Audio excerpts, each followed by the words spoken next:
Hey guys, and welcome to Ardent Sports, and I'm here with YaBoyHobo, and we are going to do an NFL fantasy draft, and it's saying we've already been live for 30 seconds according to this, which I don't think is right, but we're going to roll with it. So let's just get this going if you want to talk to the people for a minute, because it's been a while since you've been on the channel. Yeah, I don't know. That's all I got. Man, a few words. Yes, I am. I should have refilled my water bottle. Yeah, no, I got one. I'm about to go get another one at some point. But anyway, so like I said, guys, we're doing a fantasy draft tonight for the NFL. Season is going to kick off here in about 2 weeks? 2 weeks, yep. So you guys can see I got a little NFL draft backdrop here. So it is a snake draft with 10 teams, and Hobo is not very happy about the snake draft. Garbage. I don't like it. It screws over everybody. Linear is how all sports leagues draft. It should be how fantasy leagues draft. It's just personal opinion. Yeah, this is the more dumbed down version of how he was about 2 minutes ago. Yeah, I was very off the hook. So draft starts up in about an hour, 45 minutes. It is, like I said, it's 10 teams. Not a whole lot that I see going on here. Worth noting now. It's the calm before the storm. Yeah, pretty much. 1 quarterback, 2 running back, 2 wide receiver, 1 tight end, 1 wide receiver, running back. So basically the flex pick. 1 kicker, 1 defensive team. You got 6 on your bench, and you got 3 reserve spots. So that's pretty neat. 3 COVID-19 reserve spots. Pretty much. You can share your screen, too, from this thing. Yeah, I know. I'm trying to decide if I want to do that, though, with you in here so you can see who I'm looking at, especially if you have a pick ahead of me, which I know you will at least at some point. Not sure if I'm going to do that yet. We'll see. But it's always fun to give your secrets away. Well, it's fine. I was actually watching an old video from probably 6 or 7 years ago now, of an MLB fantasy draft, and the draft host happened to be on the live stream, even though it was somebody else's channel, and he was sharing the draft board, and as he's going through picks and setting in his queue and whatnot, all of a sudden those exact players are coming off the board. I'm like, that's maybe why you don't do that. That's exactly why you do that. You either go big or go home, man. All right, fine. You want to screen share then, and I can watch your picks? No. It's because I've got privacy concerns, sir. Mm-hmm. That's what we'll go with. Oh, yeah. All right, so what's been going on in the – we'll start with football, and maybe we'll venture off into others. So, Mr. Football Guru over here, why don't you kick off what's been going on? Basically, training camps have started. They've been going on for a couple of weeks now, right? I think so. More or less. Yeah, it's been kind of taking a toll on the teams to participate during the COVID-19 era, but it's just the new reality everybody faces. A lot of the teams have been facing player opt-outs. We're dealing with false positives in the case of Matthew Stafford, and a couple other guys are dinging positive when they actually were negative for the virus. So the league's got to tighten its restrictions even more.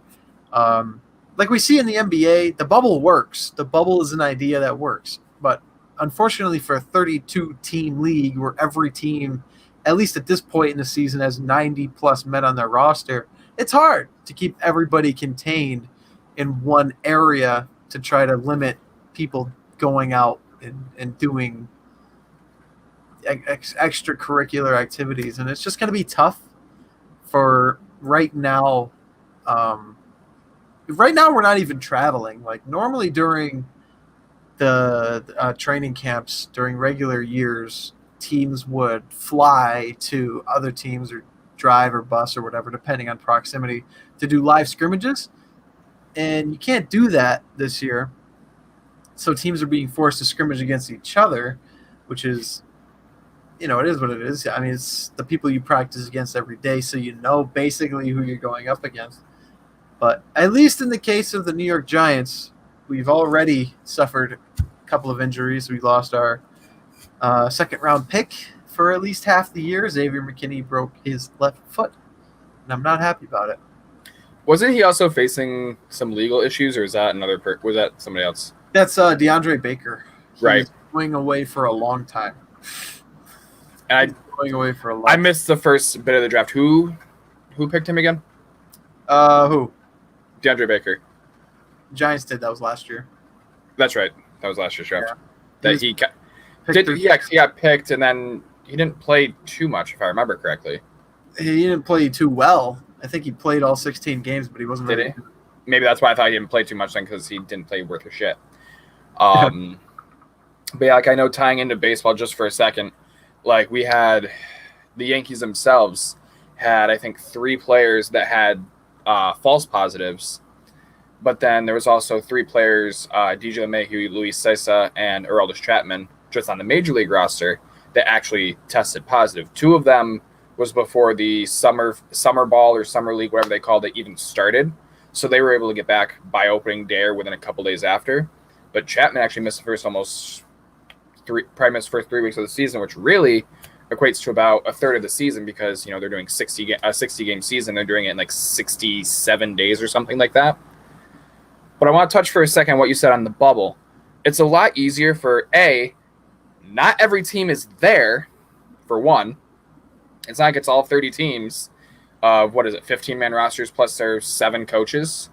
So you got, what?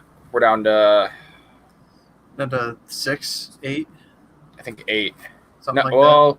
No, because if you've been eliminated now, so like 6 teams times 22. So yeah, it's a little like 110 people, but 110 people in a bubble, especially the size of Orlando, compared to, the MLB with their 30 plus their 10 coaches, or the NFL, which once the season starts, they're 53, 52 plus their however many coaches, unless you're the LA Rams and you also have the coach spotter, then, it's not possible. You could have a bubble the size of California, and it's still not going to work. Yeah, that's the tough thing. And like the NBA really laid the groundwork for how it should be done. Mm-hmm. The MLB's done a fantastic job. I know the Marlins have really thrown a wrench in everything, but that's Miami football or baseball or basketball in this case. For you. Wait a minute, Miami basketball is doing good. Don't go there. They got eliminated, right? No, they didn't. They swept the Pacers. What? My Heat swept the Pacers. My Raptors done completed a sweep over them Brooklyn Nets. Dude, back when we were in high school and middle school, you were a freaking Knicks fan. Now all of a sudden you're a Raptors fan. I was a Knicks fan because I live in New York. I didn't know enough about basketball. But we're not going to get into that, okay? That's unfair. Are you ashamed of your Knickerbockers? Yeah. No, the Knicks have made a lot of good moves. They're looking like a nice young team. They just got to figure out how to run an organization. I still say they should try to build around Kristaps, but that's besides the point. Yeah. It's a shame what they did to him the other day. They ejected him from the game for no reason. Yeah. Donkulous. Yeah, you're a Patriots fan. This is probably, I think, the first time you have talked about this on a live stream. I hate you. Cam Newton. I mean, the floor is yours. Yeah. Thanks. Well, I'm going to tie it back. So when the news broke that Brady was going to test the waters, I'm like, it's fair. I mean, he's been with the team for 2 decades. Everyone deserves the right to at least check it out, see what goes on. My biggest concern was just, please, dear God, do not sign within division if you're not going to re-sign with New England. That's fair. Don't go to the Jets. Don't go to the Dolphins, because there was rumor for a little while of him going to the Dolphins. I'm like, please, dear God, do not go to the Dolphins of all teams. And then they said he was going to Tampa Bay. I'm like, okay, so, I mean, I was pissed, as you know. Yeah. But I don't know. I think what bothered me more wasn't so much TB12 leaving. It was Gronkowski coming out of retirement specifically to play with Tom Brady in Tampa. Because they had said at first that Gronk was going to come out of retirement, rejoin New England. Then they said he was thinking about coming out to and asking them to release him so he could sign with the Lions, and they would get a compensatory pick for the 2021 draft, I believe. I'm like, okay. I mean, we get a somewhat decent pick out of it. May not be awful. Plus, let's be honest, the Lions are the Lions. That's fair. Yeah, so I'm like, all right, whatever. But then Gronkowski comes out of retirement and joins Tom Brady in Tampa Bay, and we got nothing for him. I don't even want to remember what the actual trade was. It was bad. It was. It was honestly, it was worse than the freaking Chandler Jones trade when we shipped him out to Arizona 4 years ago, whatever it was. Yeah, now look what that kid's done. Yeah. Fantastic. Best linebacker in football. Exactly. So, I mean, yeah, I know what you meant. I was not convinced that Stidham would be ready to replace Tom Brady by any means necessary at all. In fact, I knew for a fact he's not ready. Mid-season next year? Maybe. But I'm like, all right, they need to get somebody to kind of hold down the bearings. They talked about it briefly about a reunion with Jacoby Brissett. Didn't hate it. Smart move. I didn't hate that at all. I'm like, all right, cool. I'm good with that. They talked about probably trying to get Josh Rosen from Miami. Yeah, big. Yeah, I mean, could he have gotten us to like week 7 with like a 3-4 record? Probably. If you're lucky. Well, we got the Jets in there, so I mean, that's yeah. Le'Veon Bell's not going to do all that for them. He's not very good. No, very overhyped. He had a lot of help in Pittsburgh. Anyway, then they talked about getting the GOAT Gardner Minshew. I'm like, really? Kind of unproven. I love that though. I know I kind of would like it too, but we'll give it a couple years and we'll talk. And then they broke it, and yeah, right. And then they talked Colin Kaepernick. I'm like, really? Really? Are you trying to put a dagger in my heart right now? I don't have anything against what Kaepernick is standing for in this, or kneeling for in this case, and all that and the other. But no. Belichick's not going to stand for it. And no pun intended. I mean, for me, it's just the fact that he can't play the game of football. Exactly. Sucks, but whatever. And so I'm like, all right. Then they announced Cam Newton. Do I hate it? No. Am I all gung-ho? I'm going to go out and get a Cam Newton jersey? Hell no. Yes. I think if he can stay healthy, I could see New England getting a playoff run. Not going to be anywhere near what we've done in the last 20 years, but I could see us sneaking in for a playoff run. Well, if you're going by recent success, all Cam Newton would have to do is win a wild card game.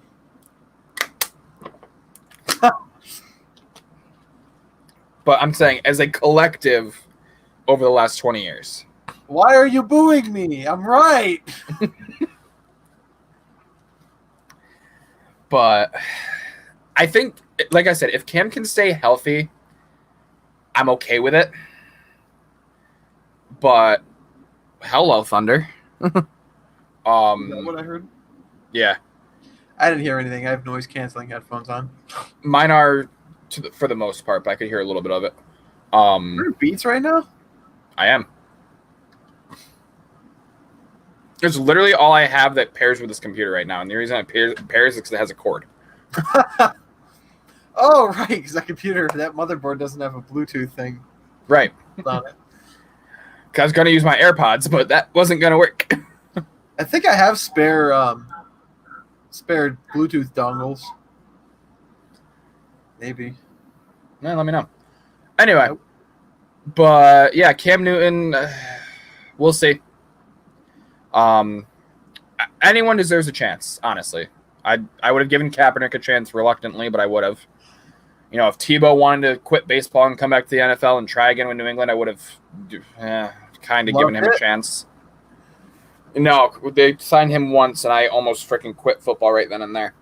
But that's ridiculous. He was the Kaepernick before Kaepernick. Let's be real. Tim Tebow. It was a whole different reason, and I respect the reason, but he was the Kaepernick before Kaepernick was Kaepernick. Tim Tebow was a great man. Is a great man. I love him. So, but as an outsider's perspective, what are your thoughts on the New England shakeup? I think that the people that run around and say Patriots dynasty is over. I'm sure you've heard that a lot, right? Patriots dynasty is over. Without Brady, they're nothing. They have the greatest head coach in the history of the game. The greatest defensive mind ever in football. 8-time Super Bowl champion Bill Belichick as head coach. Created 2 of the greatest defenses of all time. Nurtured the greatest defensive player to ever live in Lawrence Taylor. He's going to make that defense great. Even with our 3 stars that have opted out of the season. Right, and that's another key thing. They're getting money back. They're getting a lot of money back. And you know what that means? You can go out and you can maybe sign a Jadeveon Clowney. Maybe Logan Ryan wants to come back and play a little bit. Oh, God, Logan Ryan. The Patriots have a lot of options, including not having a great year and sneaking the first overall pick and taking that man out of Clemson University, Trevor Lawrence. However, I'm not saying the key to them becoming a dynasty once again is Trevor Lawrence, because Cam Newton is and always will be a league MVP. Whether you like it or not, he was a league MVP. And that means he was the very best and most important player in 2015. That's going to translate because he has had 2 years to get healthy. 2 full years for his shoulder to get healthy. The Patriots are going to be nasty. They're a force to be reckoned with. And Buffalo thinks they have a cakewalk to the top of the division, but they don't. Because they still have to go through New England, no matter which way you slice it. They're the only team ever in the single offseason to go from a league MVP at quarterback to another league MVP. That's never been done before. And people hate Cam Newton for whatever reasons you might hate him for. It's fine. It's whatever. But he's a baller. Plain and simple.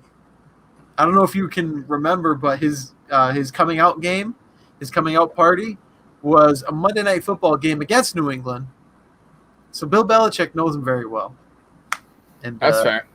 I, for one, am very much looking forward to what they're going to do. And Brady had a lot of issues with his receivers. That's because, for better or worse, Brady's a very particular type of quarterback. And in his latter years, doesn't have a very strong arm. And from what I've seen out of Cam Newton throughout this offseason, throwing to Odell Beckham Jr., he is incredible. That arm strength is back tenfold. And that's true.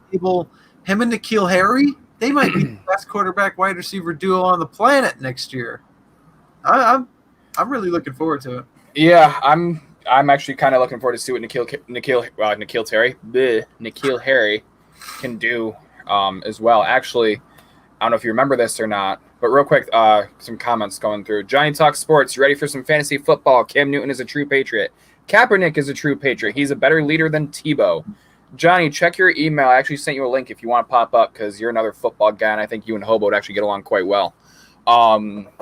Anyway, besides the point, though, for those of you that actually have been around the channel for a little while, N'Keal Harry was featured in a video that actually I uploaded against YaBoyHobo in an Xbox. What did we do? Like a fantasy league on Madden, if I remember correctly. It was the Saints and the Falcons. I had Russell Wilson and N'Keal Harry, and I just I'm running with Wilson. All of a sudden, I just like lob it over to Harry. Oh yeah, remember that? yeah. That game was insane. Wasn't this final score like 73 to like 68 or something? It was high. It was crazy. I remember it was crazy. I'm gonna try to find that again. I was gonna pull it up. I was gonna screen share if I can find it. Yeah, I uploaded it, right? We both did. Oh, okay. I might have made it private or whatever. I said we both did at one point.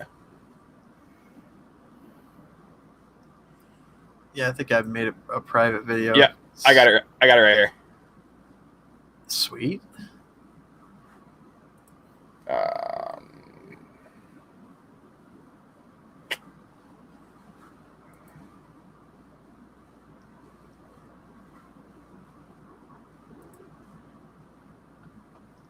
There we go.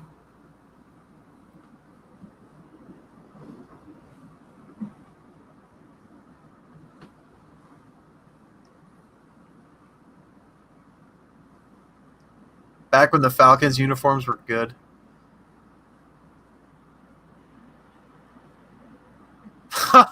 I hate it. Just the fact that you were able to throw off your back foot across your body blindly and you come away with a touchdown. Here, shall we view the other wild plays I've had in Madden while we wait to see if Johnny pops up here or not? From that specific game? No. Johnny, I sent it in like a hangout chat type thing. It's actually where one of our old conversations are. If I need to, I can send it in an actual email if I need to. Oh, how about this? Running back Lamar Jackson, punt return touchdown. Watch Lamar on the Patriots.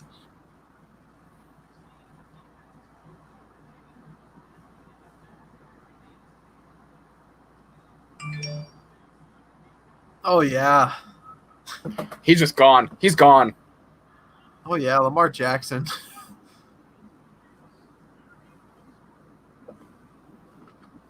Golly. And there's one other one if I can find it quick. As someone's trying to frickin' call me. Lamar Jackson loves pizza. Is that a fact? Good old Johnny and his pizza. I actually ate an entire pizza for dinner. Kevin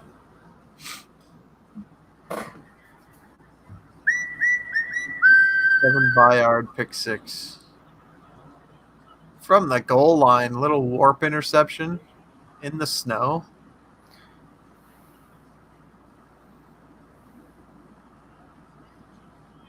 Oh, yeah. He called game. I love how it's telling you to truck. It's like, yep, open field. I'll just truck. The fact they called that a 97-yard pick 6 when that's clearly a 100-yard pick 6. Right. Oh, John, yeah. of course, loves pizza.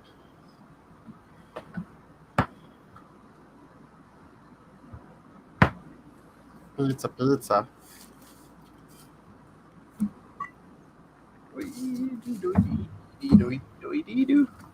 Johnny, do you see the messages I'm sending over to you?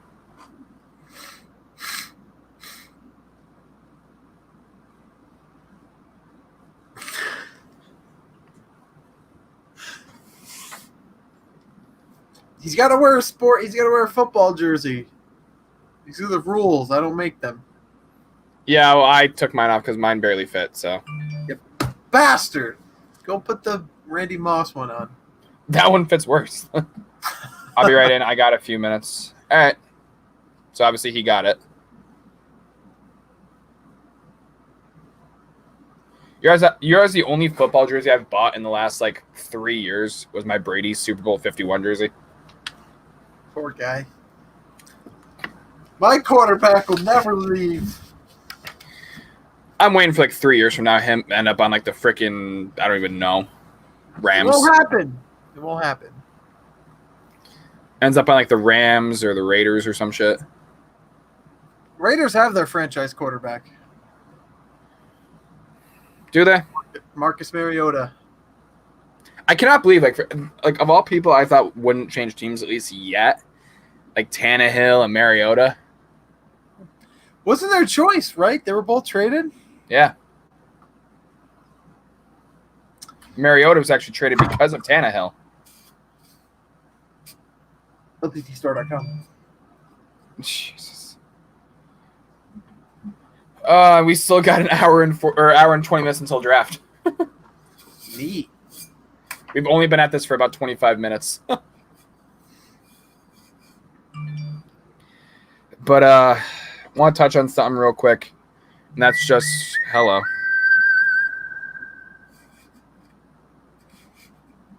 Right? What is it you wanted to touch on, sir?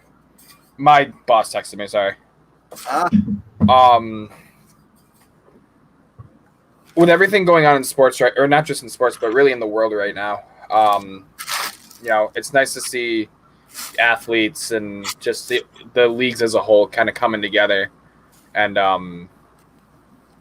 being there kind of as like a support system in a way. And look, you got your new Target pants. Yep, got new jeans. They're khaki jeans. I love them. I bought them, but they were in the wrong size. So these ones just arrived today.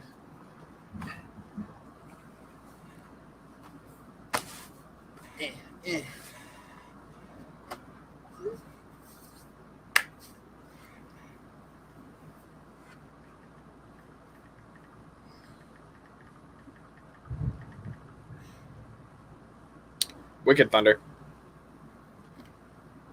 I can't hear anything anyway. My AC's too loud. I'm waiting on UPS. They've got a delivery for me.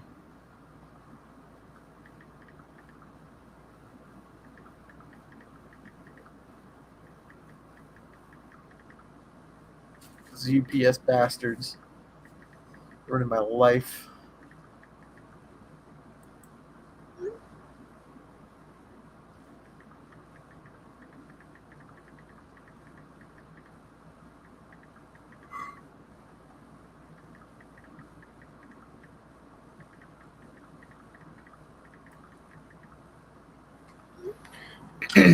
He said he'll be right in, but that was like a while ago.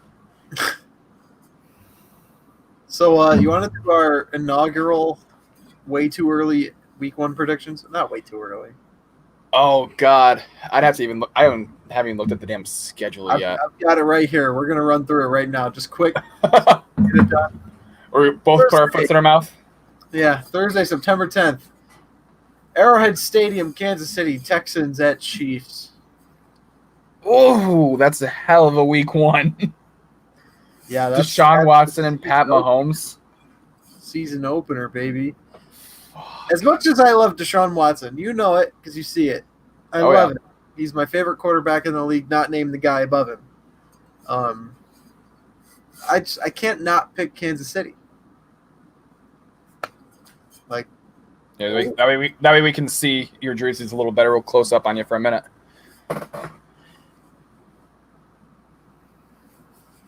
Let's get them all in there, you know. There you go. It's not even all of them though, but I can't not pick Kansas City. Defending Super Bowl champions, they're the best team in the world right now, regardless of what Madden 21 says.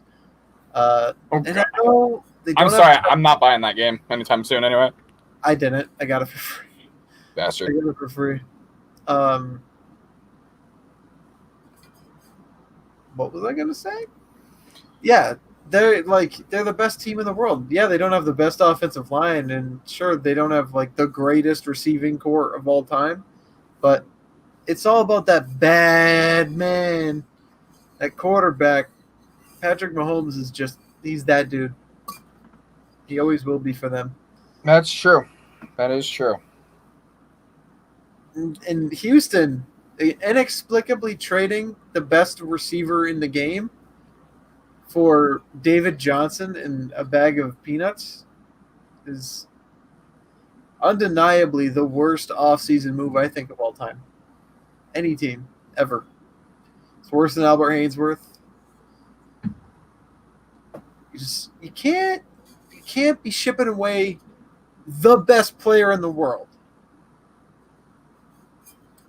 Can't do it. And they did it. Bastards.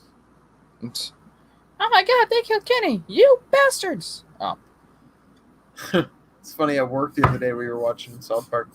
But you still have not made a prediction for this game. Yeah, I know. Ah, fuck. Jesus. That's going to be a killer freaking game. Like, we thought, what was it, last year or 2 years ago, freaking New England and Kansas City was a killer game? Was that 2 years ago? Was awesome. Alex Smith came out and obliterated them. Yeah. I'm going to go the other way. I'm going to give it to Houston. Really? Talk about putting your foot in your mouth.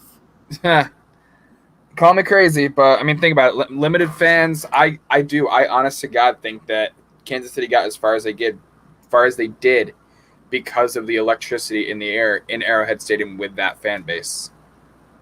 Because that fan base is one of the craziest but most supportive in all of the NFL and possibly even in all of professional sports. Yeah, there's something to be said about the Arrowhead fans, but they did win the Super Bowl while not playing in Kansas City. Well, obviously. But how many of their fans traveled to go to that game? I don't know. There's a lot of rich 49ers fans coming out of the Silicon Valley over there. That's true. It was a sea of red and gold, that's for damn sure. Yeah, ugly color. No, so Johnny, I don't know if you're still in here or not, but did you find that link? Like, were you going to pop up? Put your foot in your mouth as well? Mr. Prediction God over here? Because I'm sorry, but I remember 2 years ago, we did the predictions, did that competition. It was you, me, Johnny, and Nate. I don't even think you guys knew Johnny was in it. And who ended up winning? I don't know. The baseball guy. The baseball guy beat the hockey guy and Nate, and the two football geniuses in you two.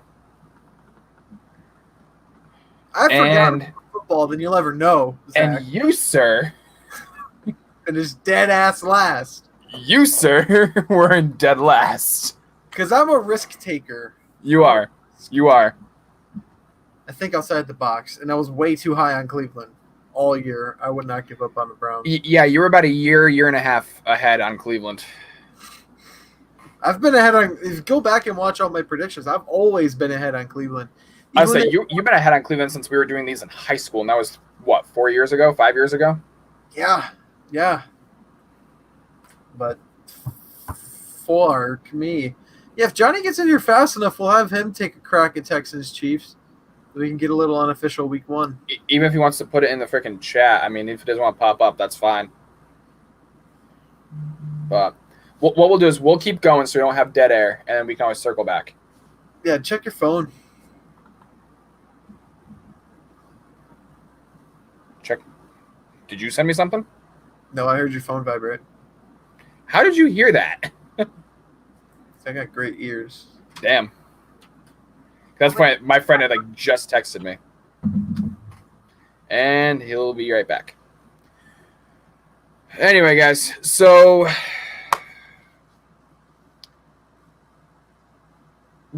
tying back to what I was saying a few minutes ago, with everything going on with the whole BLM movement, ALM movement, which I'm not going to touch on that, and then also just all the shootings and wildfires and all the other devastation that's going on right now. It's nice to see that the athletes and the organizations are taking a stand in what's going on. The NBA has actually, oh my God, dang, I don't know if that was from you or what that was from, but it's nice to see all these leagues taking a stand. Oh, he just messaged me. You took me off. I did. One of my favorite parts of the sports leagues coming together is the NBA having Black Lives Matter across their court. So absolutely. Anybody that tunes into a game, you know exactly what we're all striving to do. And that's to bring importance to this, because it's extremely important for people to understand that until Black Lives Matter, nobody else's lives can matter. Not all lives can matter until Black lives do. And then it's really sad when you wake up every day, every day. I put that in quotes, and then you have to hear about another tragic shooting of a black man or black person by a white cop or a white supremacist who's gone nuts. It's disgusting, and a lot of it is racially incentivized. And some of these people are just bloodthirsty killers. It's gross. It's disgusting. Like, some of my favorite people I've ever met in my life were black. I never looked at a black person, and said, I'm going to treat you differently because of your skin color. Everybody in my book, you get treated the same until you give me a reason to treat you differently, whether that be positively. There he is. Ew. What's up, gentlemen? What's going on, Johnny? Not much. All right, so lucky for you, we didn't get too far. So you have the floor to put your foot in your mouth for week 1 of the NFL season. Oh, come on. That's not my style. I got to wait till the week the games start. Nope. I can't do stuff this early. Nope, because usually I do too, and usually so does he. But nope, we did it. Things could change. Like, I don't know. Are we even going to have an NFL season this year, do you think? These aren't official predictions, regardless. Yeah, they're not official. You don't have to go with these for your week 1 video. This isn't going to count for any of us. This is just what you. If the season were to start right now, and game 1 was to kick off in 10 minutes. I almost said tip off because we were talking about basketball, but it was kick off in 10 minutes. What do you got? Okay, so the first match is going to be it's Texans Chiefs, right? Yes, it is. Okay. So Hobo said the Chiefs. I said the Texans. What do you got? Your tiebreaker. Okay, well, you got to think of these two things. These two teams faced off last year twice. Texans took the regular season matchup. You have to remember, though, the Texans were up 24-0 until Bill O'Brien made that stupid call to run a fake punt. And, of course, that's what led the Chiefs to score, what was it, like 55 unanswered points or something like that? Something like that. The common denominator is Bill O'Brien. You look, Texans are really good. Bill O'Brien does a stupid thing. The Texans suck. And I honestly, you can argue and say if they just punt the ball away like normal, maybe, well, who's to say maybe they still lose the game, but at least they don't give up like 55 straight points. Absolutely. Like, you can suffer the Chiefs mounting a comeback because you have a 3-score lead, and that would mean Kansas City has to get the ball back 3 more times. You fake a punt, you give them a short field. You give that offense a short field. What are you doing? This is a bad move. But if it had worked, we'd be calling him a genius. I think that's fair. And sometimes things just don't work out the way you intend them to be. Absolutely. But then I also think that the Texans traded DeAndre Hopkins in the offseason. Will Fuller's really injury prone. Although, since we're in the first week of the season, I hear that if Will Fuller's healthy, it's really a debate going on because a lot of Texans fans are like, well, if Will Fuller can stay healthy for a full season, he'd be a top 10 receiver in the league. That's also a big if. I unfortunately just can't really see the Texans winning against the Chiefs once the game even happens. Although I do think it could be a little bit closer than anticipated. Because I believe the line is about 10.5. I feel no matter which team wins, I feel it's going to be a very close game. I think that, like, no matter which way you slice it, Kansas City's just going to walk. Going to walk all over Houston. I don't think it's going to be close. Really? Yeah. I don't know. Those first game of the first game of the season is usually close, isn't it? Yeah. These two teams know each other, though, because, like you mentioned, they did play twice last year. So they've got history with each other, and they split those games. Houston won the regular season game, and then Kansas City won the postseason game. And Houston's not gotten better anywhere. Like they still have a good quarterback, not as good as Mahomes. They don't have a better running back. They don't have a better receiving core, especially not with Hopkins being traded away, and their defense isn't better.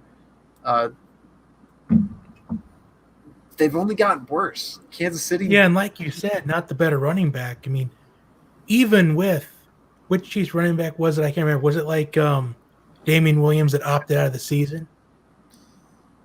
But they even drafted Chloe in the first round. Yeah, from LSU. Yeah, so obviously they're going to use him in the passing game as well, because I think Clyde Edwards-Helaire had about. I know he was really effective in that LSU offense last year. Very. Yeah. And I took him in the first round in my fantasy league. Well, at least the first one I did. So I'm really hoping that Edwards-Helaire has a good season just for that. Terrell Davis from the Broncos, legend. He very high on Clyde Edwards-Helaire. Righty, so do we move on to next week then? Yeah, we all got our picks in for that one. So what's next? Not next week, next game. Duh. I know what you meant. Sunday, the Sunday slate kicks off at 1 p.m. with the Seahawks visiting ATL. Now hold on, I want to pause for 1 second. And I know the NFL hasn't talked about this yet, and I don't know that they will. Are they gonna cross-country travel? If I had to guess, they probably would. Because I remember that Dana White, I think, about a week and a half ago, was calling out the NFL saying it's not going to work because they're not using the bubble. Yeah, the NBA is using the bubble, and it's working out pretty successful, and so is the NHL. Yeah, I don't know if you were in here earlier, Johnny, if you're watching or not, but we touched on that and how, like, you know, it's harder for MLB and NFL to really do the bubble where they have larger rosters than the NFL or the NBA or the NHL. So. And also, like, as far as college football is concerned, you could they probably postponed that, didn't they? Considering it's just when you're doing conference only schedule for that. Yeah. Yeah, it's some of the conferences have opted out, but like Notre Dame, they're playing in the ACC this year in order to play, because it was either they had to opt out because they're independent or they had to join a conference, and they picked the ACC, which means that Clemson gets to walk all over them again. You're excited about that one? I'm very excited. Yeah, wasn't there one year where they only lost by 2 points? Wait, what's and it that? was like the year where Clemson like went to the title game or something. When who do we play? I think it was like a few years ago or something like that. He's saying Notre Dame and Clemson. Oh, yeah, there was like one time they played each other, and I guess Notre Dame came back in the game, but they couldn't like get a game-tying 2-point conversion. Oh, that was in like 2015 or 2014. Yeah, it was Carolina. Last year. They did that. I don't know if both teams did it, but North Carolina did it last year, and it really made me mad.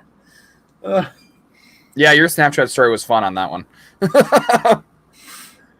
Anyway, Seahawks and ATL. Johnny, since you are a big ATL guy, you want to take that one first? All right. I'm going to take Seattle in this one, honestly, because I just don't think the Falcons have a good season this year. I really don't. Really? Matt Ryan and Todd Gurley?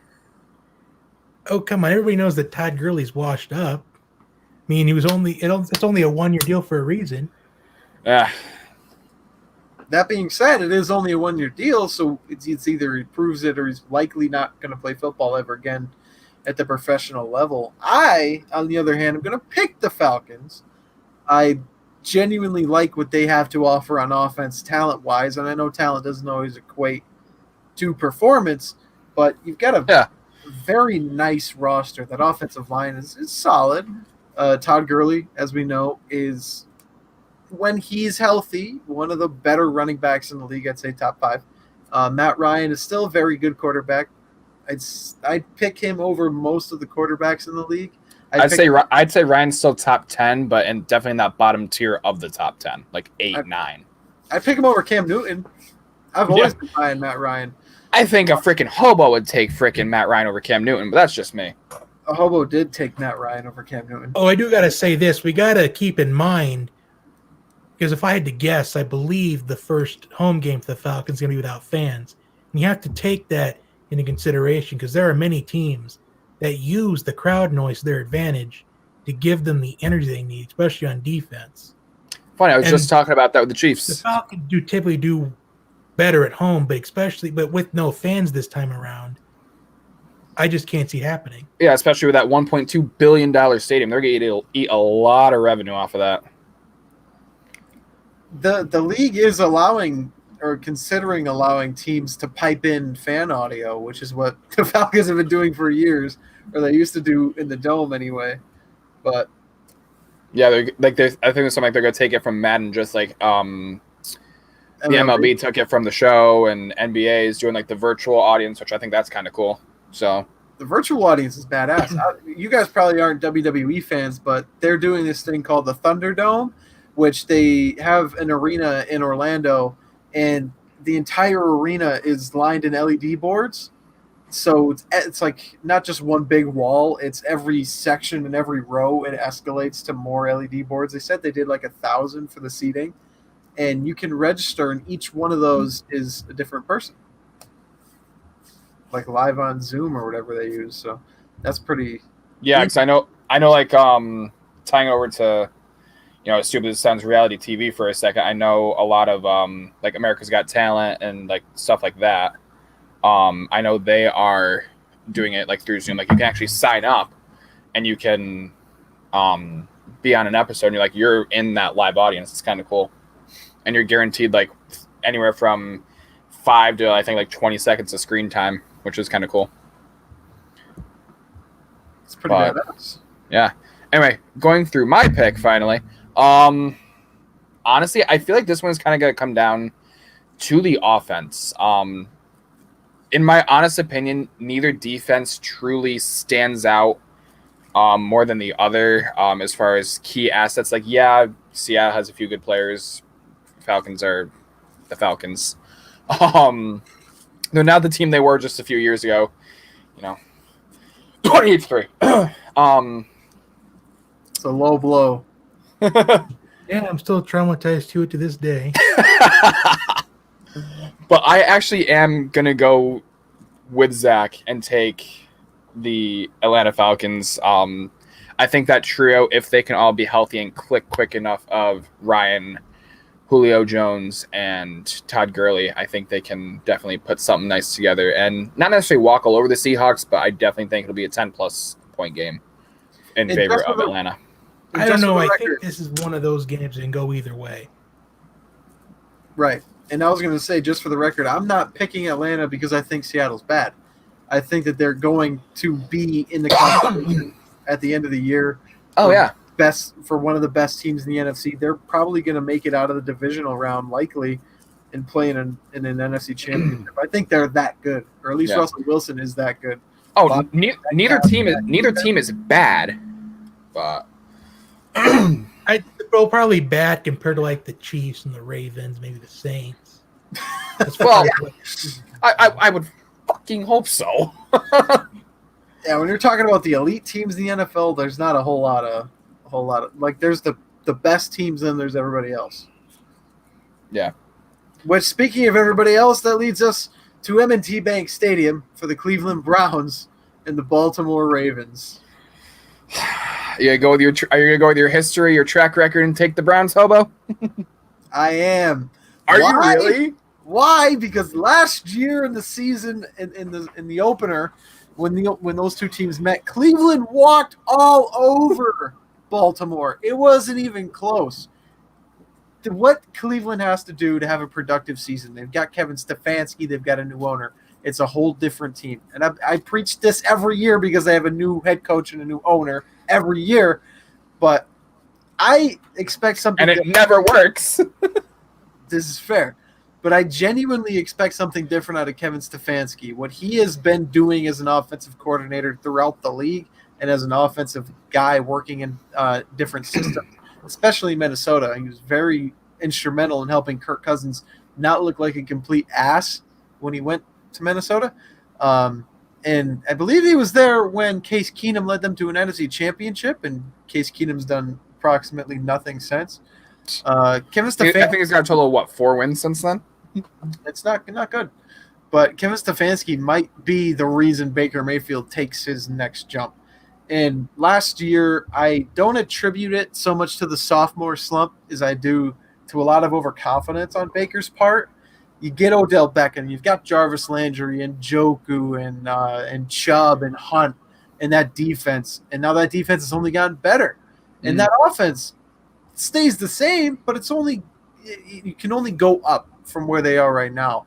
They have the guy who I own 3 jerseys of, Odell Beckham, and you cannot attribute that passing game, or I'm just going to redact that. That passing game is going to benefit from a more seasoned Baker Mayfield. Now he has had more time with his receivers. Nick Chubb is one of the best running backs in the league. I'm going to say 3. He's the 3rd best running back in football. And all they have to do is come out and punch Baltimore in the mouth. Like, they have their own blueprint to do it. They know how to stop Lamar Jackson. And it's not as simple as just repeat what you did last year. But at least they get to play him enough. They've played him 3 times already in Lamar's career. And I think that defense, when you stack up their back end to the receiving core for Baltimore, it's a no-brainer. Cleveland is obviously in that matchup, in that respect, their corners are overmatched to the Baltimore receivers. I just think Cleveland's going to maybe get a surprise win. See, and I think one thing that got a lot of people overhyped with Cleveland last year, and I am going to say overhyped, is, they had the old college duo of Beckham and Landry. And everyone's like, they got the chemistry. They're not going to, they're going to just mesh right away. It's not like you're talking about, a Brady and an Edelman or something like that, or anything like that, where it's a QB and a receiver, a QB and a running back. That chemistry, while yes, it matters, doesn't quite matter as much as the QB to his receiver. 2 receivers chemistry is good. It's important, but it's not as important as a lot of people were making it out to be last year. With that being said, I see where you're coming from. I'll be right back. Okay. Dog's barking. I see where he's coming from. And as much as I want to take arguably the next best QB, but next best mobile QB, in the NFL, in Lamar Jackson, there is a such thing as the Madden curse, which, yes, didn't take effect last year because Mahomes was the cover athlete and they won the Super Bowl. I get it. I think the Madden curse is coming back. I do. This is probably going to be the closest game of that week, in my honest opinion. I'm actually going to go with Hobo and give it to the Browns. I'm probably going to be kicking myself in the ass for that, and that may not be my final pick once it's time to actually make the video. But as it stands right now, if kickoff were 10 minutes from now, I'm going to give it to Cleveland. I like how you said that if the game was right now, it could change by the time week 1 gets here, because I believe you're still about maybe 2-3 weeks out, right? About 2 weeks. I think opening kick is 2 weeks from today, if I'm not mistaken. Okay. And I do like Lamar Jackson. He's my favorite quarterback in the league. However, there always is those 2 or 3 surprise upsets in that first week of the season, and I think this could be one of them. Because you have to think that the Ravens right now, they're going through a little bit of a distraction with the release of Earl Thomas. That's true. I didn't even think and about who's that. going to step up at safety in his place? That's something you got to keep in mind. Just like you said, if the game was probably 10 minutes from now, I'd probably say Cleveland. But, so you are going to say Cleveland? Right now, if the game Right was now? 10 minutes from now, it could be something different once in about a week and a half from now. They could go out and freaking trade for Chandler Jones, Baltimore could. And then Lord only knows what could happen. Yeah, or the Ravens could sign Clowney. I keep forgetting that he's a free agent now. Yeah, he's been a free agent for this whole time still. All right. I'm just gonna kind of go down the next one. Hopefully he gets back in time for this. And I'm definitely going out of order where he was, but still Sunday at 1:00. And this is probably the stupidest thing I've ever seen, but okay. Philadelphia Eagles and the Washington football team? I guess so. First off, why? But actually, I made my fantasy team name for this league that we're doing the draft for in a little less than an hour now. Thank God, it's finally getting close. Is the Endicott football team because it's where I'm from, and it's a play on everything. But there's another one. It's a fantasy football team. Gotta let it hit close to home, right? But so I'll let you kick that one off since you went last on the other one. So we're doing the Eagles and the football team. The Eagles and the football team. Those guys. You know what? I don't know if this video is going to get deleted, but I'm going to say this. They will always be the Redskins to me because it is tradition. You got to remember that. I mean, I don't know. Am I going to call them the Washington football team a lot this year? Outside of my prediction videos? No. But I think that is just about the stupidest name they could have come up with. I mean, they've been facing all this criticism for how many decades on the team name? What's waiting one more year to actually come up with a true team? So if you're gonna change the name, what's to wait one more year? So since it's no longer the Washington Redskins, do you think that name isn't trademarked anymore?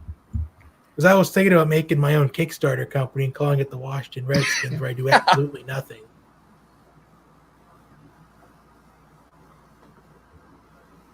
I don't know. I kind of was wondering that myself. I'm sure there's apparel and stuff floating out there somewhere. It's got to be trademarked somehow, but probably not as heavily as it once was. All right, that's kind of enough banter about that, but still, they'll always be the Redskins to me. I'm probably going to make that mistake saying the Redskins so many times this year. But I'm going to say this. I think the Eagles win, but I think it's going to be very close because last year these two teams faced off, the Redskins, because they were Redskins at the time still. They had quite a big lead in the game early on. And the Eagles, they came back in the second half. So I think we could see that type of game again, especially because a lot of the teams that you would expect to win that are these heavy favorites, they start off so slow. But then in the second half, everything is clicking and it's all coming together. And I think we're going to see a game like that. So I'm going to say Philadelphia wins. I think the ideal score would be probably maybe 31-23 or something like that. So with a 2-point conversion and 1-score game. First off, is Wentz even their QB? Because they keep kind of going back and forth. Yeah. So he is still their QB. For now. Yeah, exactly. So we haven't. I don't know if you were listening while you were doing that, Hobo, or not. Okay, so you know where we're at. All right. Yep.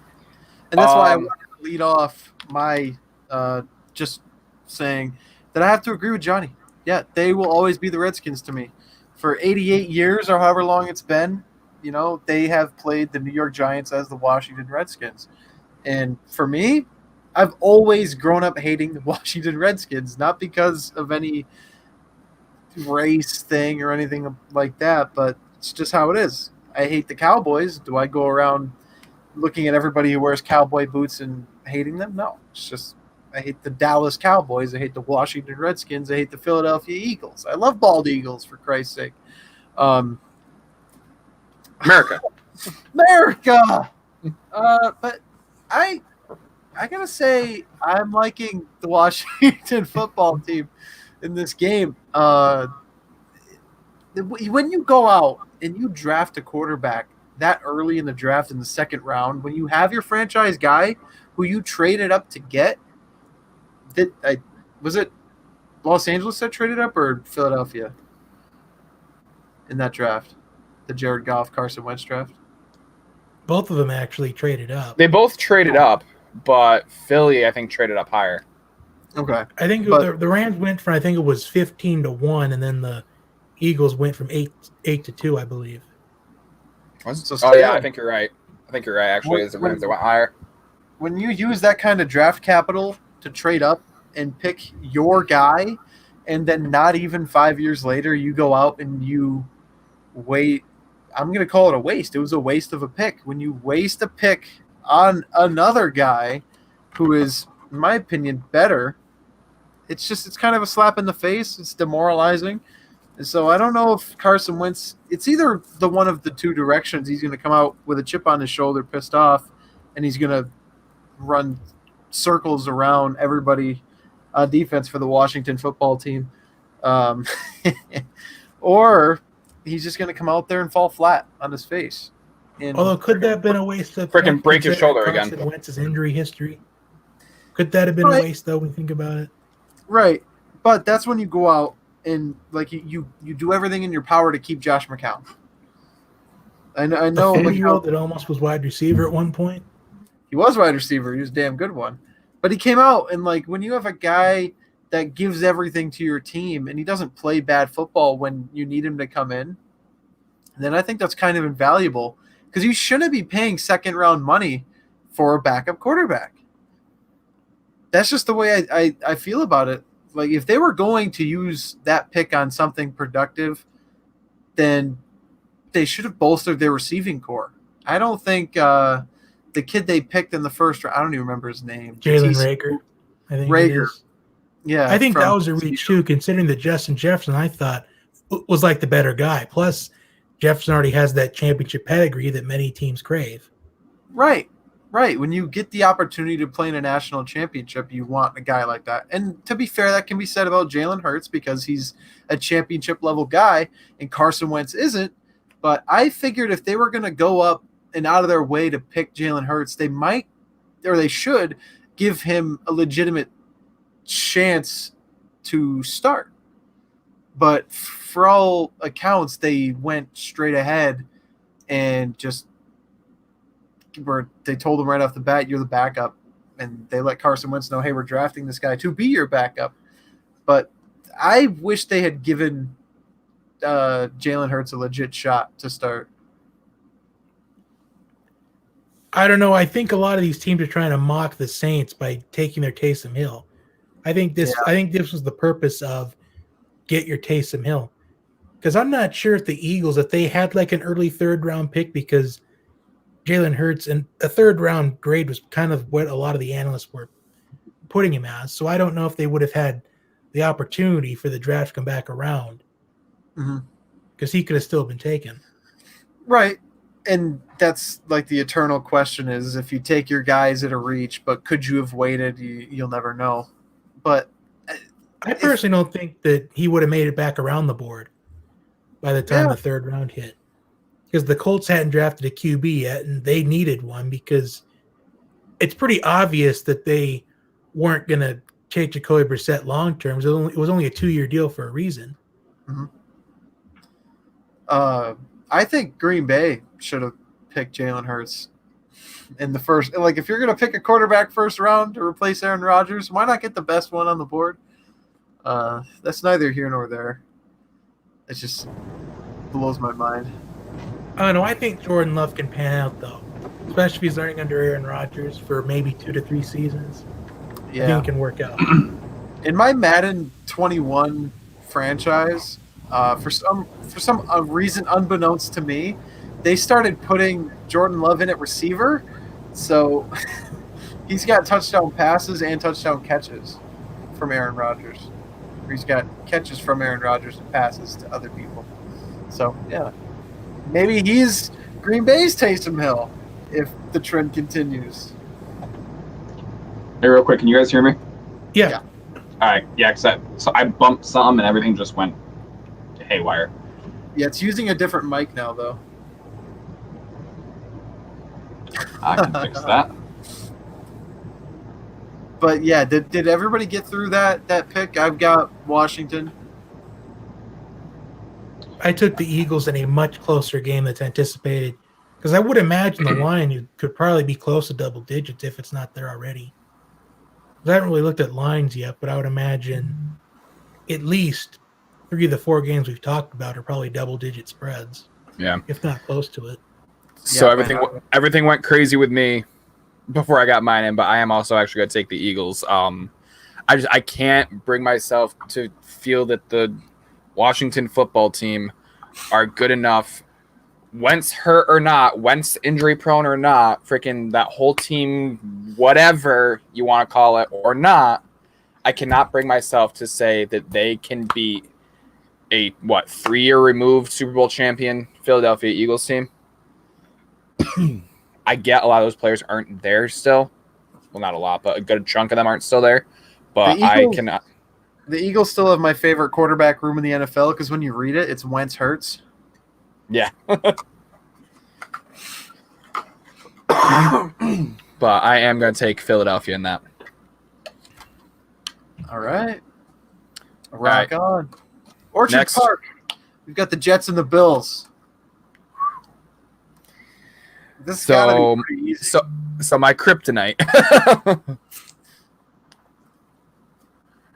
I'll leave this one off.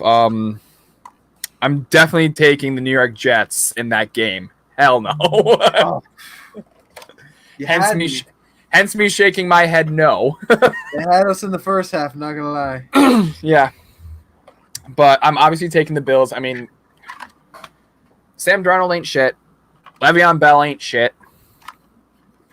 Do I need to go on? To me, it's just as simple as a quarterback play. Like, you can break down both those rosters in New York. Well, they, on paper, have a decent-looking roster. They can't put together a coaching staff competent enough to capitalize on any of it. And Exactly. I never was a fan of Sam Darnold. Like, what the dude, his first touchdown pass was to the Detroit Lions. Yeah, and what's his name there? Josh Allen gets a lot of undeserved hate. Dude balls. Like, he throws a nice football. It's not exactly an accurate football, but boy, can he hit you from anywhere. And if we're judging quarterback play off of what we've seen, like, from training camp highlights, he's gotten a lot better in terms of accuracy. So I agree. I'm going with the Buffalo. Johnny? I'm going to take the Bills in this one because I'm anticipating a huge game in the Bills' debut for Stephon Diggs. Didn't even factor Stephon in, but Yeah, I didn't either. yeah, Especially with Jamal Adams being traded to the Seahawks. that's a huge blow for them. Like, they're not a terribly great team to begin with, and then you trade away your best player. Yeah, and weren't a couple other defensive players on the Jets opting out of the season too? I don't pay enough attention to the Jets, but I'll take your word for it. Because I think they said a total of, I think it was 67 or 68 players opted out. Damn. That's too many. Well, it's from all 32 teams. Crap. Good job, Not me to Zach. do that. There we go. Good job. That was impressive. I'm just trying to freaking edit something quick, and I had to go into it again to be able to do it. So, yeah, clean sweep for Buffalo. Then we're going Bank of America Stadium in Charlotte, North Carolina. Is the Raiders, the Las Vegas Raiders, versus Teddy Bridgewater's Panthers. I keep it very simple here. If Marcus Mariota starts this game, the Raiders win. If Marcus Mariota does not start this game, the Raiders will lose. That's fair. I'm very high on Marcus Mariota. I think the Panthers will win this one. I'm going to go with them in this one. I think it's going to be one of those games where we see it come down to who has the ball last, and I think it's going to be Carolina. I'm going to say 34-31. I'd say somewhere in the neighborhood of 24-21. Yeah, That one's tough, actually, for me. I kind of like where you're going, Hobo, about, if Mariota starts, they win, and if he doesn't, they lose. I kind of like that. I've been blanking. Who's at the helm now for Carolina? I haven't paid attention. That's right, because I haven't paid attention to them in a couple years. I mean, neither QB is really stellar. They're both they both had this awesome hype, and then, after a couple years, kind of flatlined. So I'm gonna go with Las Vegas on this one, and think that they can. Oh shit! Sorry, I'm trying to do like 8 things at once here, and I'm gonna take Vegas, and hopes that they can actually upset Carolina for a couple different reasons. But yeah, I could see Vegas coming out, and it's got to be close, like you guys said, 24-21, 27-24, somewhere in that range. Although if Marcus Mariota did start, this would be a good matchup because both these teams. Oh, it'd be a hell of a matchup. Something to prove. It would be a hell of a matchup. Are you kidding? Considering Teddy Bridgewater was undefeated last year in backup duty for the Saints. That's quite true. He knocked off Dallas. A matchup of quarterbacks with something to prove. Yeah. Love that. Ford Field, Detroit, the wasteland of America. If Fallout 4 was real, it'd be Detroit. They're hosting Chicago. I am going to go with the Bears, not because I think that Marcus Mariota – or I'm sorry. Excuse me. Bears. I do think Marcus Mariota is great. Not because I think Mitch Trubisky's great, because he's very bad. He's very bad. But I see this game going something along the lines of Mitch has like a subpar first half, so Matt Nagy just is like, whatever, we'll pull the trigger and we'll throw Foles out there, and Nick Foles will come out and he'll have a good game, and it'll probably be good enough to beat Detroit. And now I like what Detroit does yearly. They build good teams. I love Kenny Galladay. I love Matt Stafford. But losing Darius Slay, it really hurt. It hurt them a lot. I don't even know who I was going to originally pick, but I think I'm going to go with Chicago. And I don't know. Just the Bears defense, while it's not the 2018 Bears defense, as we saw in 2019, they weren't as good as a unit. They're still a very good defense, and they're much better than Detroit. And you also got to remember that I think the Bears' defense wasn't as good last year. It's because they didn't have Vic Fangio, defensive coordinator. Yeah. That's true. It's very true. I'm going to keep mine short, sweet, and to the point, regardless of now or in 2 weeks, just because I do not see the Lions doing a whole lot. They're not a bad team by any means necessarily. They're definitely in that kind of middle tier. Like, could make the playoffs, could go 4-12.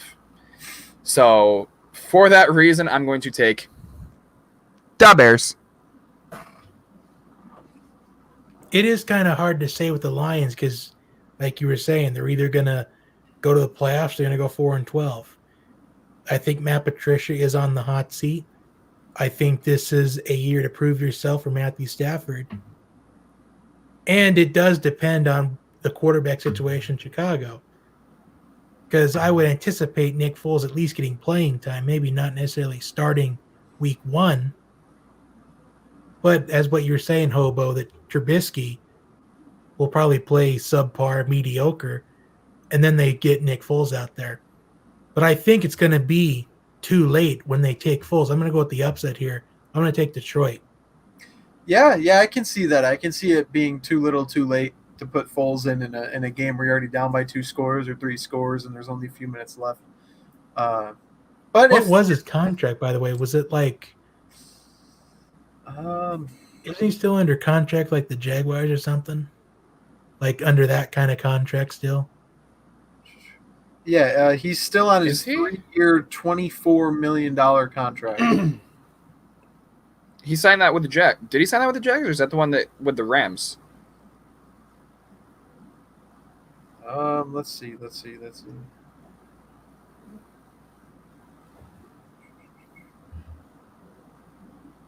Or is that when he Because went back either to way, no matter what you're starting at or is that quarterback when he went back to Philly?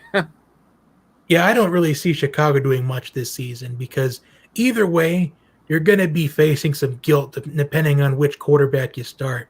Because if Yeah. you start Trubisky, if he's your QB1, you traded up one spot in the draft for him, you sacrifice so many other draft picks that the 49ers took advantage of. Yeah.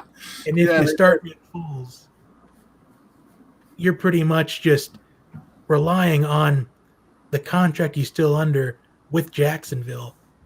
And we don't know what he's going to do because remember, he got his starting position taken up by Gardner Minshew out of all people, who is, by the way, the most overrated quarterback in the league. I don't get everybody likes this guy so much. It's the stash. It's the Yeah, I stash. bet if he didn't have it, he's just a nobody to the NFL community. Oh, probably. I watched a lot of Gardner Minshew in college, though. I did because I like watching the weakling colleges because it's just fun. Oh yeah, I saw a couple Washington State games too, because considering the Pac-12, it's always late night Saturday night action. You can't get enough of it, really. But I saw a lot out of him in college, a lot of fire, a lot of intensity. And that kind of stuff is great for leadership. It's either really good to have your quarterback be that guy, or you end up with a Baker Mayfield. But I think he's a true leader. But Jacksonville needs to gain an identity first, and then especially after that 1 year wonder they had.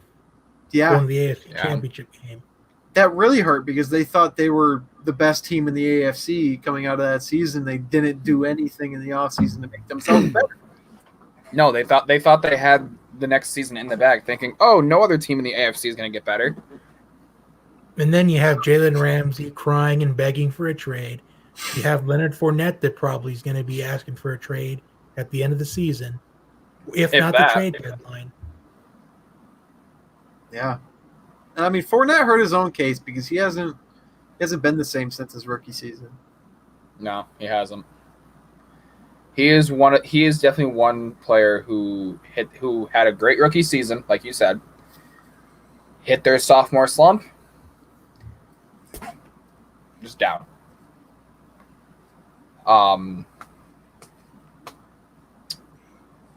I just lost my train of thought. Johnny, go. It's because I moved my hat. All right, so I'm going to pick the Lions to upset the Bears in this first week, because like I was saying earlier, there's always a handful of upsets week 1, and that could easily be one of them. Yeah, it's totally a coin toss game. Because Stafford truly deserves better, and I think he's going to prove himself this year. Stafford is not as bad of a QB as everyone makes him out to be. A lot of people think he's just like this god-awful quarterback who has 2 good weeks out of the entire year.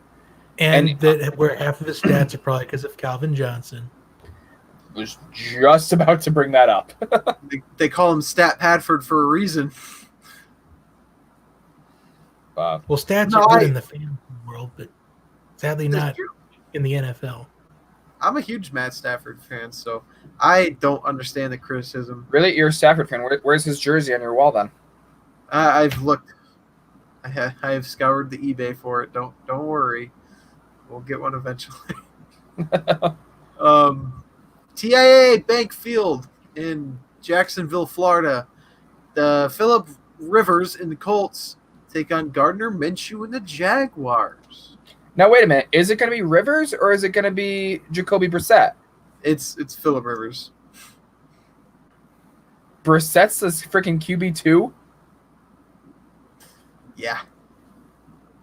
My God.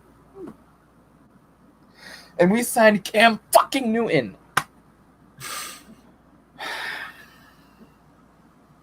You already know how I feel about the Cam Newton thing. I think it'll do wonders. But in this particular game... I hope I'm wrong. Yeah, is the Phillip Rivers deal for the Colts like a 1-year deal as well? Yeah. I missed that it looks completely. like... Where the hell was I? Last I knew, he might be getting released by the Chargers. That's the last thing I knew. That's the last thing I heard on Phillip Rivers. I think that's what happens when we don't have sports for like 4 months. Probably. You can only follow so much of the season got pushed back another week before you just want to.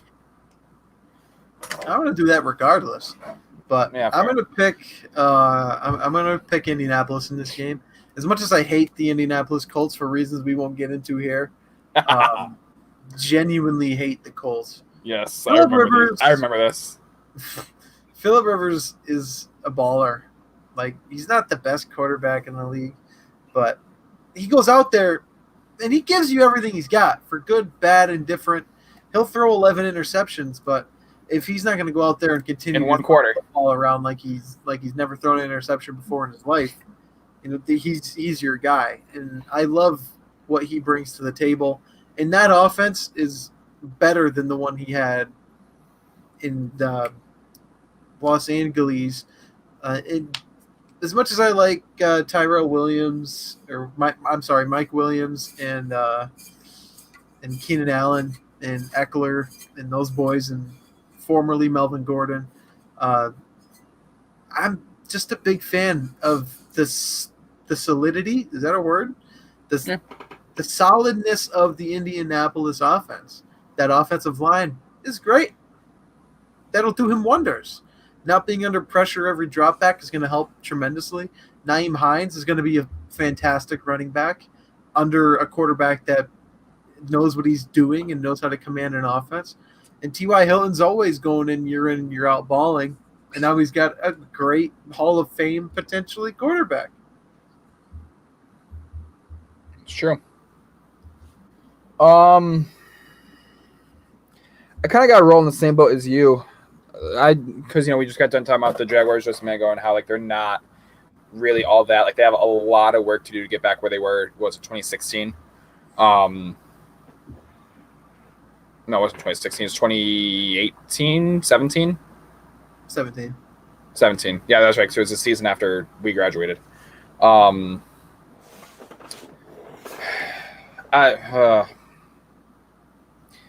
going to take the Colts very, very reluctantly, mainly because I just don't – as much as I don't think the Colts are a good team, I see the Jaguars doing significantly less and significantly worse. So I will take, apparently, Phillip Rivers and the Colts as well. I'm going to take Phillip Rivers and the Colts as well. I just don't know what to expect out of Jacksonville. I don't think Jacksonville's ever going to ever recover, at least not for at least another 5 to 7 years from 2017.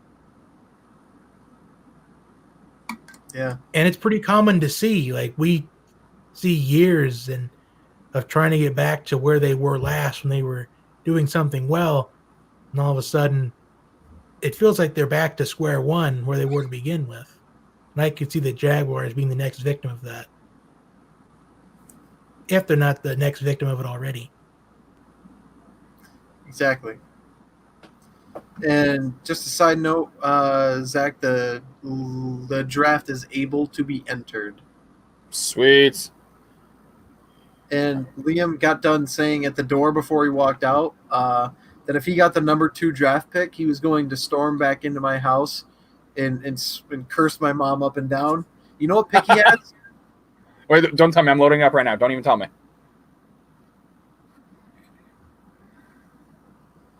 He got the number 1 pick.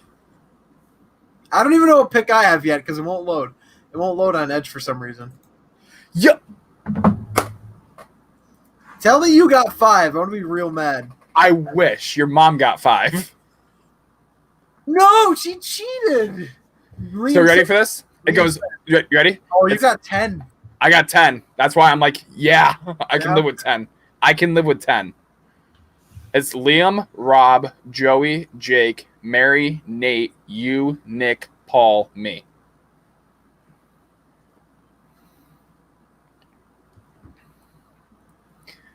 Damn.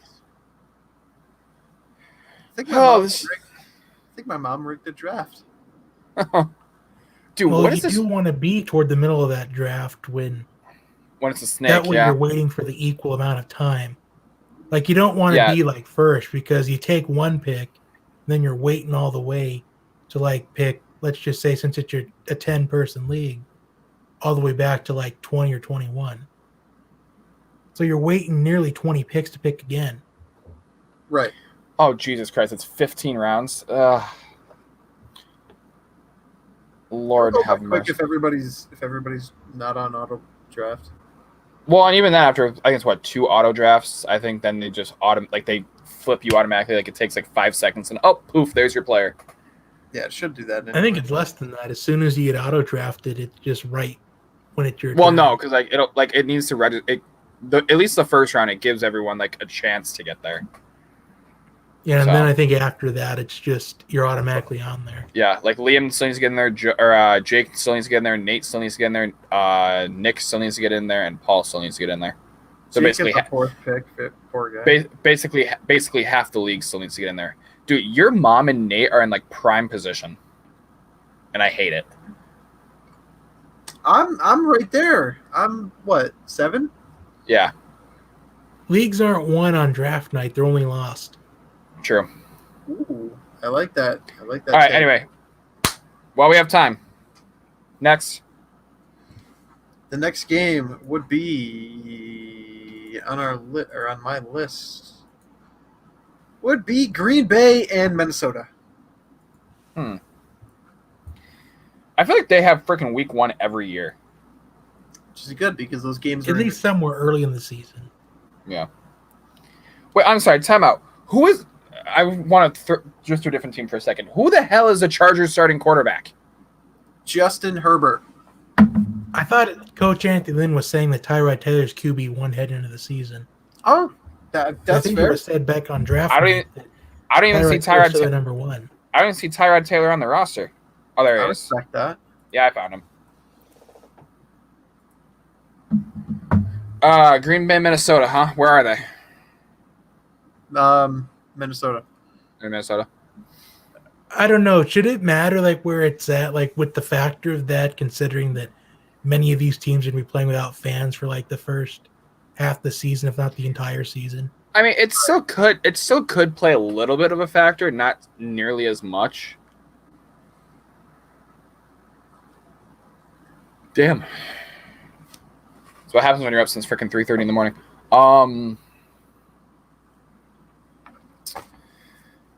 I'm not going first on this one. Someone else go first. Green Bay. It would surprise me if we had like a week during this season where every single road team won. Because if we're playing with limited to no fans, as I was saying earlier, a lot of these teams, they use the fans. Like, they use that as energy. They use that as motivation on defense. Exactly. Especially the defenses that are kind of subpar. Mm-hmm. Like, they need that crowd noise to use their advantage, and they can't have that anymore, at least for this season. But I will pick Green Bay in this one. I know Aaron Rodgers doesn't necessarily have the best history in Minnesota, but he did win last year in Minnesota. I think that he'll have a winning streak for winning in Minnesota, so I'll take the Packers. Yeah, I think I'm gonna go with a clean sweep on this board. I definitely think the Packers. Don't get me wrong, Minnesota's not a bad team by any means necessary, but they are without Stephon Diggs, and Kirk Cousins is Kirk Cousins. So that's fair. I do definitely think that Green Bay is going to come out with this one, and I'm not saying it's not going to be close, but it's definitely going to be rather lopsided. And I'm sorry, can we talk how freaking Trevor Siemian is on this freaking board? Trevor Siemian. Next game, Dolphins, Patriots. Gillette. So it's going to be freaking what? Tua Tagovailoa. Is that what it's going to be? Are you sure it's not Ryan Fitzmagic still? I want to put all my eggs in the Tua basket. So Tua versus Cam. Tua and Cam. That's a matchup just destined for hell. And it's not Auburn versus Alabama. Yeah, no kidding. This ain't your mama's New England Patriots. I'm picking Miami. Are you really? I am. They do nothing but get better talent-wise. That's true. Tell me I'm wrong. Like, they do nothing but get better. And they have the perfect guy to learn under in Ryan Fitzpatrick. You want to talk about consistency? Whether he's been consistently good, consistently bad, or consistently average, he's at least consistently something. And it's good to have that veteran guy at quarterback teaching your rookie all the do's and don'ts rather than More so don'ts. whatever. But rather than a guy who's only been in the league for a few years who's kind of competing with your rookie. So I think that'll do Tua a lot. Tua has already been proven to be a great quarterback at the college level against some very great NFL talent. And New England, I mean, I just got done telling Zach that I still think New England's going to be a force to reckon with in the AFC, and they're going to probably win the division, is my guess. But Miami will stun them in week 1. I could see that happening. If Ryan Fitzpatrick starts, I could see the Dolphins had a really good chance to win this game because Ryan Fitzpatrick has 3 good games a season. 2 are against New England, or at least 1. I do think the Patriots win this game, but I think it'll be very close. I'm going to say a relatively lower scoring game, maybe 20-17, New England on top. It's fair. Yeah, and it's not because I'm a Patriots fan. It's not. But I just, whether it be Tua, whether it be Fitzmagic, I can't see, because Fitzmagic does not have the best track record against New England in his career. He just doesn't. And I don't know that the coaching staff can get Tua ready, especially with more or less no training camp, at least where you're facing other teams, ready for week 1 against New England. Now, once they face New England again, week 11 or something like that, he might be ready then. But I definitely think I'm with Johnny. It's gonna be very close, but I do gotta give it to New England week 1. Real quick, are you guys seeing the chat? Someone kind of living in high school a little bit. Oh wait, huh? Oh, I thought you meant our chat here. No. Someone kind of living in high school. Oh, it's my brother. That's your brother? Fit all the your mama could fit all the New England Patriots in her. That's your mama too, you son of a bitch. Oh, that's your brother. Yeah, it's my real life brother. Oh, my bad. No, he is living in high school. He's a piece of shit. Okay, fine. Anyway, we got 14 minutes. Next. How long ago did he text that? Oh, not too long ago. He might not be here anymore, but. And we got 2 people in here. I'm sure one of them is actually you, though. Well, yeah, I just went in to check the chat, but. Is there something on my screen? No, we're good. Next game. Oh, I went up File Manager. That was an accident. Chargers and Bengals. Joe Burrow, Tyrod Taylor. And So basically the watching paint dry game of the week. If you want to say that. It's Joe Burrow and T. Higgins and AJ Green. Come on, man. Yeah. That's all you got? I mean, I what does LA have? What do the Chargers have? Yeah, honestly. Solid defense. Right, they have a solid defense, but yeah. Joe Burrow might have been the best player in college football last year, but he has not faced an NFL defense. Okay, then wait. Hold on. You could not make that argument for Joe Burrow and not make it for Tua. Look, we're already on a different game, okay? So Tua faced a Clemson defense in the title game a couple years ago, and he absolutely got smoked in it. That's fair. But when it comes to Joe Burrow, he's played the best teams in college football, Alabama, Clemson, and beaten them both. But the difference is when you play a college defense, you play players who are going to the NFL. You don't play an entire team made up of players who have already done that. Like the NFL, even if you're the worst player in the NFL, you're still better, in my opinion, than every player in college because you've made it to that level. And Burrow, he's got a large hill to climb and a massive unwarranted chip on his shoulder. I don't like Joe Burrow personally, but I cannot deny the kid's skill. And he's getting, in my opinion, the best receiver to come out of the class last year, T. Higgins. And Cincinnati, Jenkins knows. I've always been a Cincinnati guy. Yep. I'm going to pick them. I don't see the Chargers, while their defense, solid as it may be, is good. I don't see it being enough. Like, I just completely contradicted my opening statement, but Yes, you did. I don't see it being enough to – like, I don't think that the Bengals will be able to sustain if they win game one, that they'll be able to keep momentum going and, like, build a playoff resume, but they might get a nice first win. Could be. So the watching paint dry game of the week, I guess, is what this is being coined. I mean, with the team's track record, both of them. But I mean, I will say this though: do we know who the Chargers QB will be officially? Because Tyrod said maybe the QB1, but that could change. Officially, I don't think we do. I think they're saying T. Taylor right now, but that could change tomorrow. Right. I think it's likely going to be Tyrod, just because.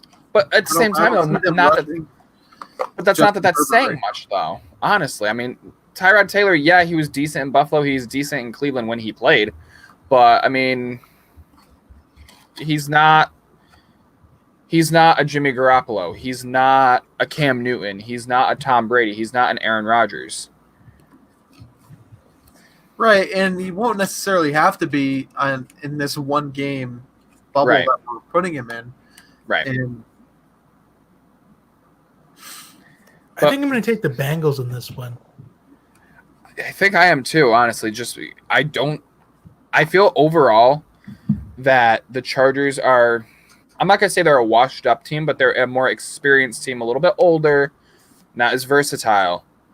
And with AJ Green playing his first snap since 2018 after being out the entire 2019 So you got your QB and more or less your star wide receiver both playing with chip on their shoulder. yeah, And AJ I do Green's got a think lot that Joe for- Mixon will have a really productive season this year, especially with I fucking hope so. running back in the passing game a lot last year. Yeah. All right, 9 minutes. And we've gotten through 2 games. Buccaneers and Saints. Why? Like done on the phone? Not yet.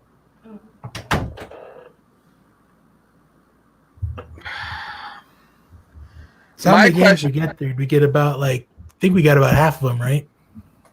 We are down to the last 5. All right.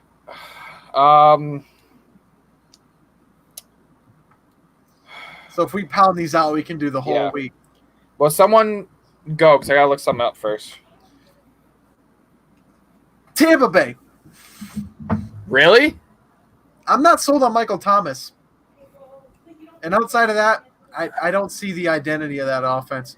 Drew Brees not throwing any deep balls all of last year is a big concern to me. That's true. My thing with the Bucs is Brady's going from Bill to Bruce. And what is Bruce going to be able, plus with the offensive coordinator, is Bruce going to be able to keep Brady on that level? I wonder at 41 years old, is Brady going to be able to be the quarterback he was for 20 years under Bill Belichick? Is Gronkowski going to be the tight end that he was 3-4 years ago before he freaking broke his forearm 7 times? And I think this first game of the season for the Buccaneers, especially going up against a team like the Saints, it's going to be a huge telling point of how good this Tampa Bay team can really be. Because Jameis Winston led the league in passing yards last year, but unfortunately, he also led the in league interceptions. Right, and 30 touchdowns it's impressive. Regardless of the fact he threw 30 picks, he still threw 30 touchdown passes, which is more than and Tom over Brady threw 5,000 yards. Yeah, and that's no easy feat either. Right. I'm going to give it to New York in this game. Yeah. I want to see this game be an offensive battle. I want to see this be like 55-49, like one of the higher scoring games we've seen. Opening week, I don't think that's going to happen, but yeah, a lot of these teams, they kind of get a little antsy during the first half. Yeah. A little predictable. You stick to your game plan too much. I'm gonna give it to Brady, Evans, and Gronk, but and the main reason I'm doing that is because, like Hobo, I'm not sold on Michael Thomas, and Breeze hasn't really thrown much in the last year. So, all right, it's a fair point. Yeah.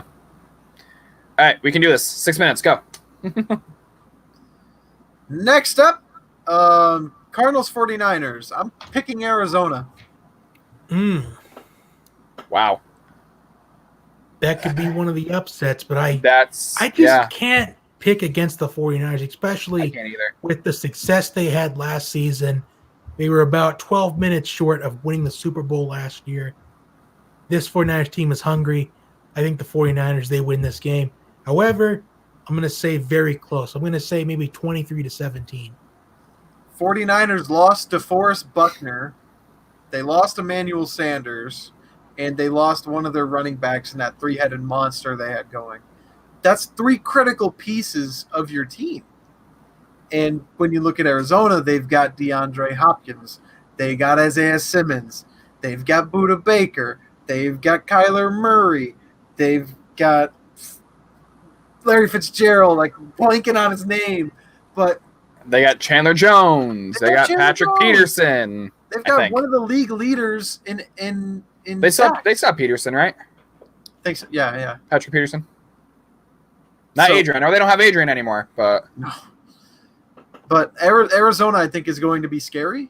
And I'm going to put my name on this right now. The Arizona Cardinals are making the playoffs.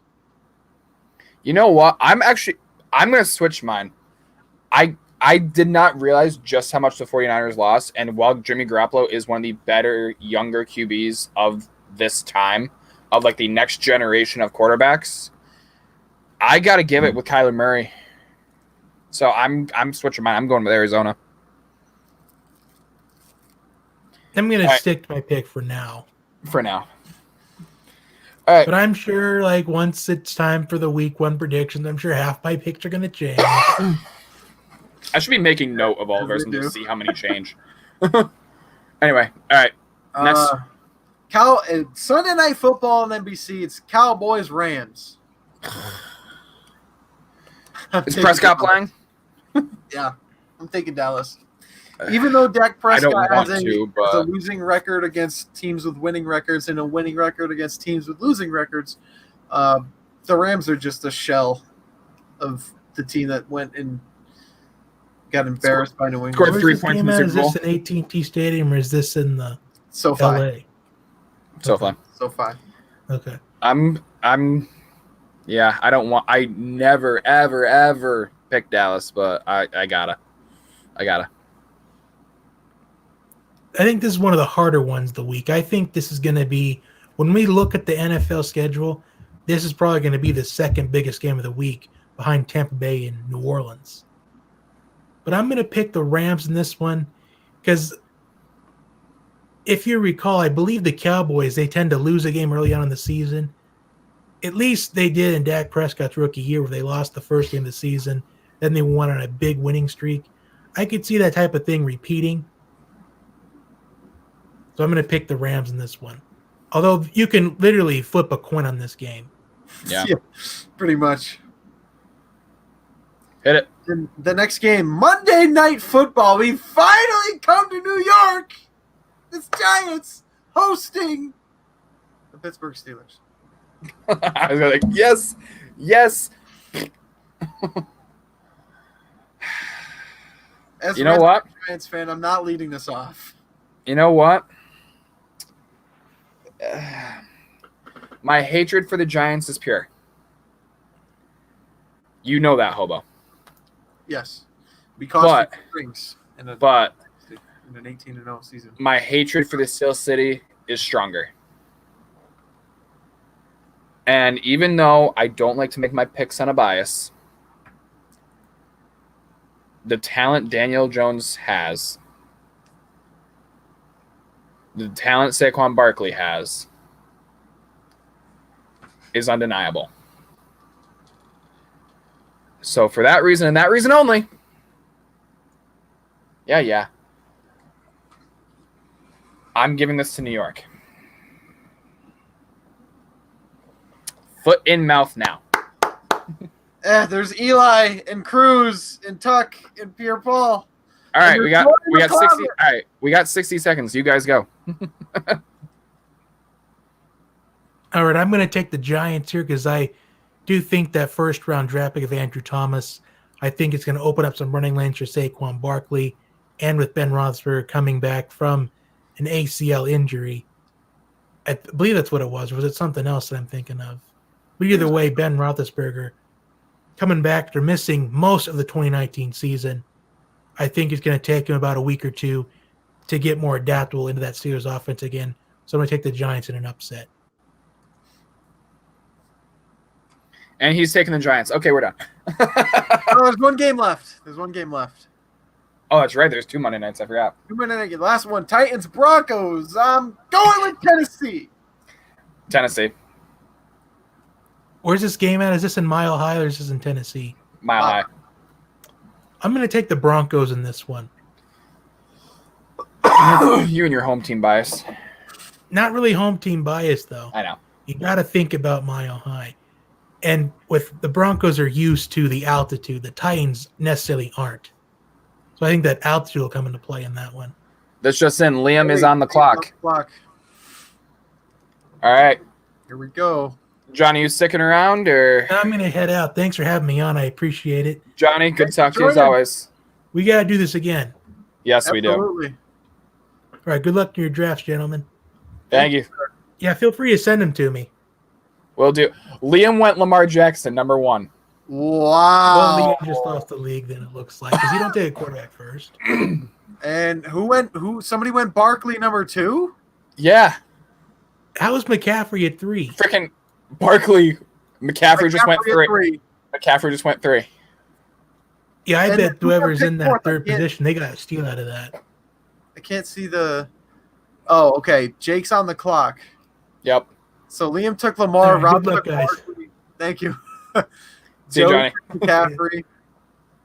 Michael Thomas. Jake What? took Michael Thomas at 4. Wow. Now my mom's on the clock. Alvin Kamara? What? No. Nate's on the clock. Oh, God. You know what? Jump! I trust you not to screen peek. So I'll throw it up. Dude.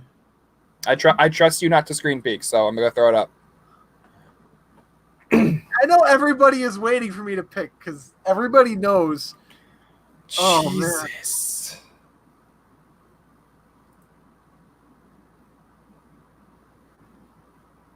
I'm doing it full send. Are you? What are you doing? Zeke! You did it. Oh, my God. My brother picked David Johnson? Yo, my draft is freaking like spazzing all of a sudden. There we go. We're good. We're back. David Johnson, bro? Oh, my Dalvin God. Cook. Dalvin Oh, my Cook. God. Now it's you, brother. Pick number 10. And then you got the next one. Yeah, I know. You got to have a plan for 2 picks. This league is ridiculous. Wow. I'm hovering over Adams, but I'm pulling the trigger. I'm pulling the trigger. Devontae Adams. Okay, you're back on the clock. Yeah, I know. My freaking thing is spazzing out. I might not be able to screen share this. There we go. I'm going to announce all the picks anyway. You know what? No, don't do it! No! I gotta. Ah, you son of a bitch! No! Pat's off the board. I knew Pat was going next. I'm like, you know what? I gotta get a good QB while I'm here. Now my brother's back on the clock. Yeah, I'm not gonna be able to do this because it's lagging way too much. Cam! What? Whoa! That's way too early for Cam Newton. That is way too early for Cam Newton. Brother? What the hell?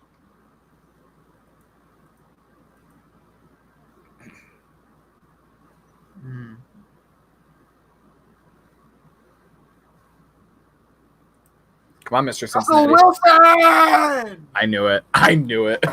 Oh!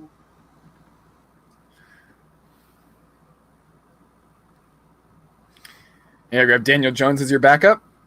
Nate's on the clock. He might pick Daniel Jones. You might. Kyler Murray. That was my second choice. It was either going to be Russ or Wait, Kyler. who did your mom take with her first pick?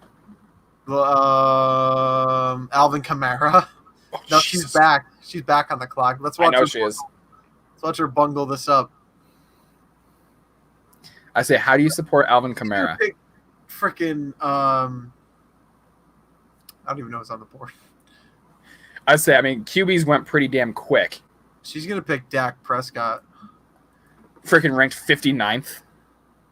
She might pick Julio Jones. I thought about grabbing Devon. She did. Yep. I thought about Adams and then Julio, but I'm like, you know what? I need to get a QB early because everyone is here, so the QBs are going to go early. Dude, this snake is ridiculous.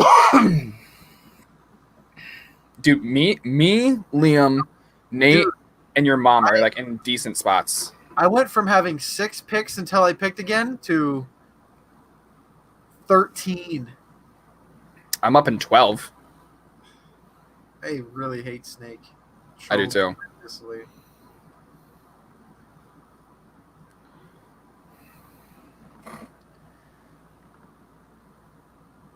I'm sorry, but the fact that Josh Allen is ranked higher than Wentz, then Ryan, then Breeze, then Brady, then Rodgers. Whoa. Because Josh Allen's going to dominate, bro. I'm not saying he's not, but it's just Hopkins, Evans? Hopkins and Evans just went back to back. Whoa. Oh, fuck. Joey, I was going to pick DeAndre Hopkins. So Derrick Henry went to Jake. DeAndre Hopkins went to Joey. Mike Evans went to Rob. And Liam took Josh Jacobs. Jesus. Okay. Respect. Me and Nate were talking about Josh Jacobs a lot. Oh, Liam took George Kittle.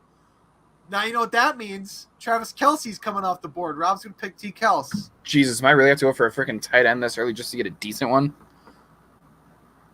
I got back-to-back, so I can always go tight end and then running back or vice versa. That's why I don't mind having back-to-backs, because if I had to panic pick, then I can still back it up with another solid pick after. Right.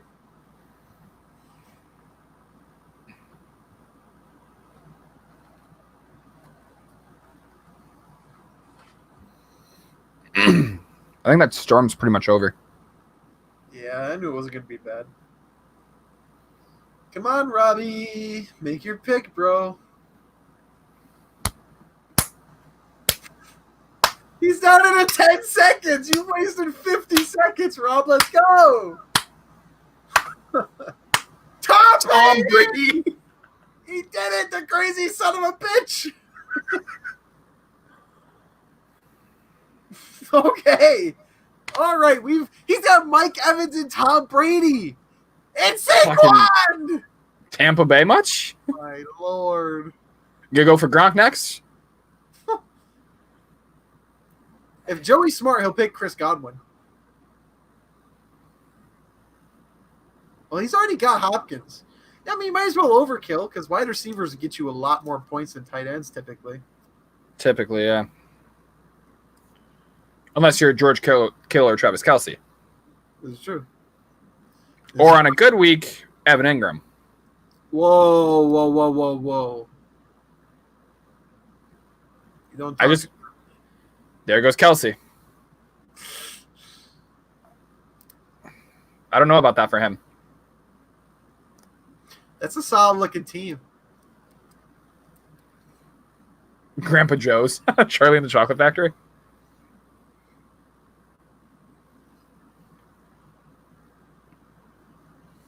So Jake's had Michael Thomas, Derrick Henry, Joe Mixon. Interesting. All right, who's your mom got? Running backs? I say, has a running back been taken yet? Running backs have gone off the board. Other than Mixon. Barkley, McCaffrey, Barkley. Chubb, Elliott. Yep. Jacobs, Henry. Yeah. I forgot about the trade. Okay.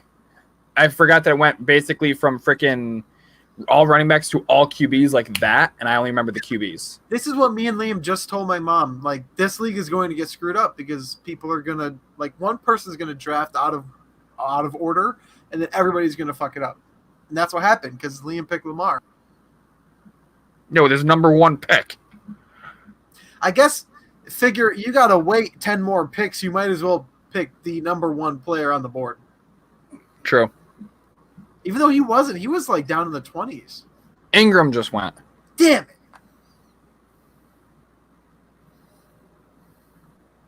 Now it's Mackenzie Blackwood. Odell Beckham! Ah! We're on to Cincinnati. Zeke and Russell Wilson. Who am I going to pair him with?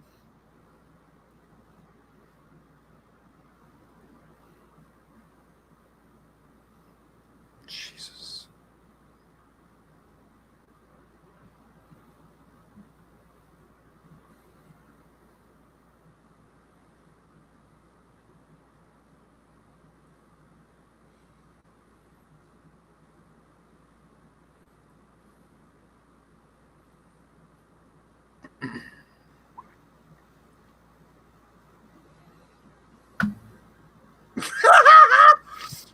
Really?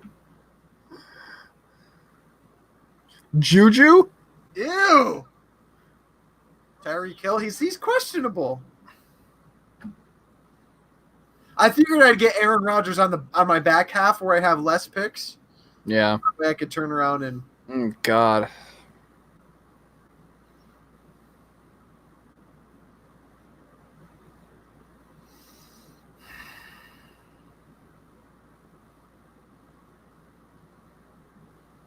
it's all on you, brother. I know.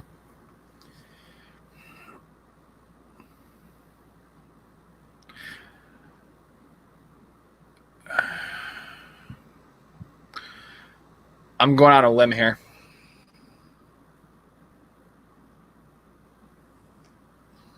Wow. Okay. I'm not sure why I just did that, but Clyde Edwards-Helaire.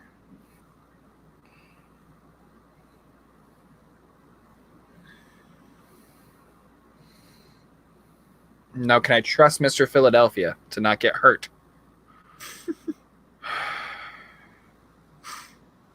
I'll tell you. If I was you, I'd pick him. Do you know which Philadelphia I'm thinking? Jalen or Carson Wentz. Mm-mm. No, Nick Foles. Mm-mm. I don't know. Not a QB. Elshaw? I don't know, man. Oh! Godwin. Damn it. Respectable tight end. Gurley. Someone really went this early for Gurley. My brother. Now, 2 years ago, we would have been all over Gurley going this late.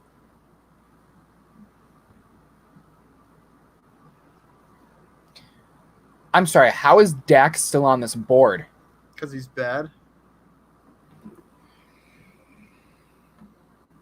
Tyler Lockett, baby. Not a bad pick. Great pick.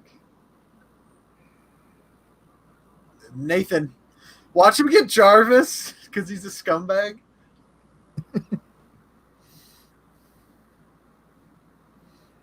I can tell you, with one of my next 2 picks, I'm going to take my backup QB, though. get it out of the way.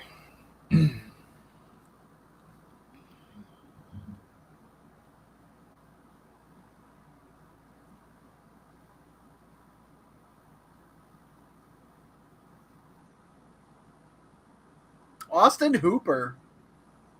I guess Nate has a lot of faith in the Cleveland offense. Watch my mom pick Baker because she's unoriginal AF. No, she hates Baker. She would never take him.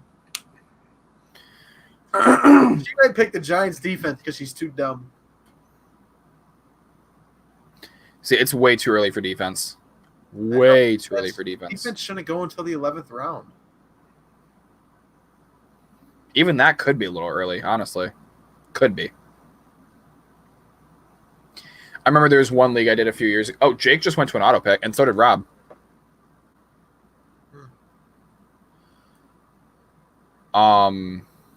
There's one league a few years ago I did. I don't think I set it up. I might have, but I doubt it. I don't think I would do something like that. And actually, I think you might have been in it where there was 2 starting quarterbacks. Yeah, and I love that. Damn it! That's exactly who my backup was. It's Josh Allen. Kenyon Drake for Jake. I'm pissed because freaking Josh Allen was my backup. What bye week does he have? Okay. I can work with that. Son of a bitch. Yeah, whenever you're getting quarterbacks, you have to make sure that you don't get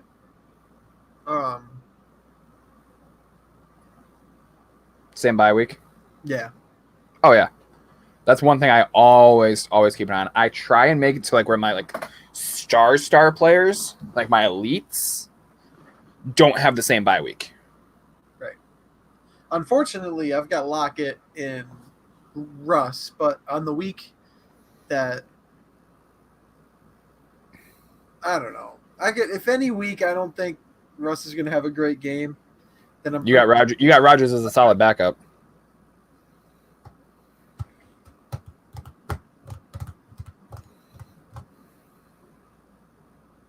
Oh, Aaron Jones, Austin Eckler, Marquise Brown, Liam went Marquise and Stephon Diggs. Sanders just went. Miles Sanders. I love auto draft, don't you? God. We're not at the oh, we already won. Oh no.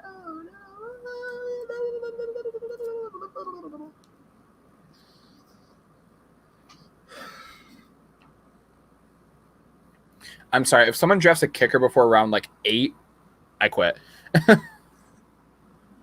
I already quit. Me and Nate and Liam are very mad about this league being snake. Oh, I'm not a fan of it either. Like I have a solid pick for it every other round. Like it's nice that I always have back to back, but it sucks having to wait 20 picks in between. I know. Instead of the same amount of picks every time.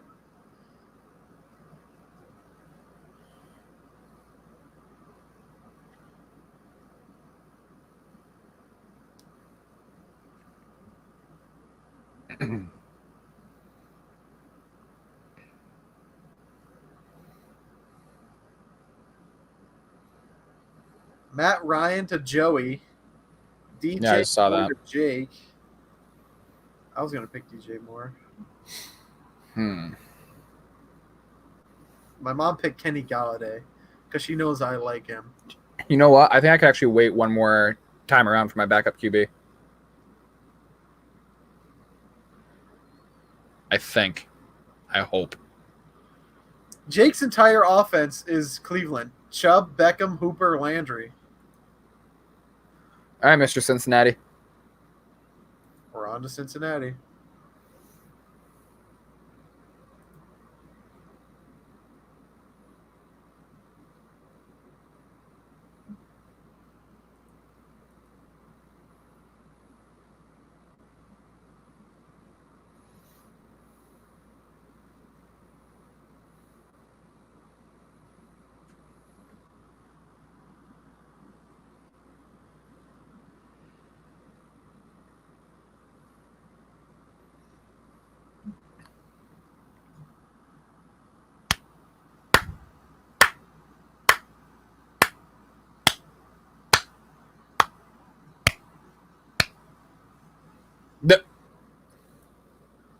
The Steelers defense. Do you have any idea what you have done?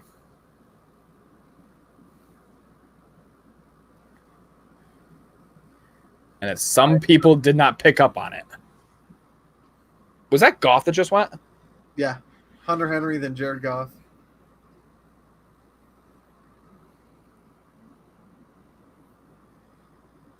I'm telling you, it was smart to pick a defense.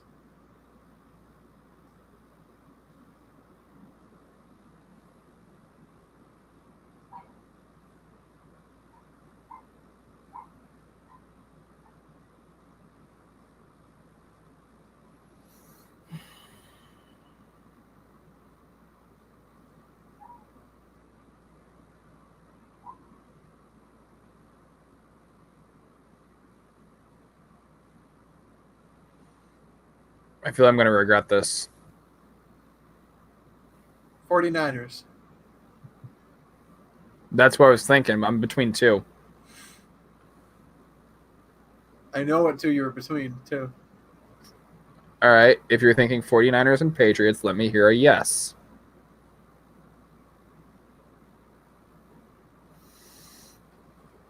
Ugh. Why did I do that? Oh! My brother took the Niners. Yep. I knew that was going to happen. That's hence why I said, why did I do that? I'm Thielen, baby. So you just didn't want to say the yes. It was yes. You just didn't want to say it. Yeah. All right. Let me get my backup QB. He's still there. Let me get him. And figure out what the fuck I'm going to do for running back. Besides Edwards.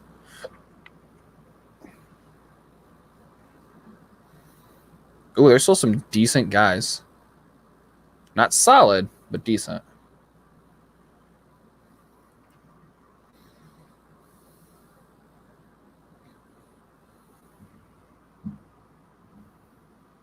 Baker! Who the fuck just took Baker? Nate, his entire offense is Cleveland. You'd swear he's a freaking Cleveland fan now. I think it's just because he's taking this league as a joke because it's in Snake. We literally dislike the fact that it's in Snake that much. So here's my question. Why didn't you set up the league? It was set up. It was set up before I even told anybody I wanted to do fantasy football. My mom just texted me and was like, "Hey, me and Joey are making a league. Do you want to join?"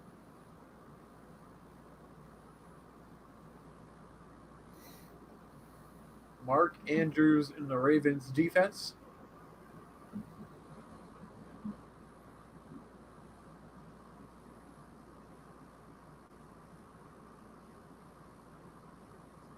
I mean, literally, Nate, Cleveland, Arizona, Cleveland, Cleveland, Cleveland, Cleveland.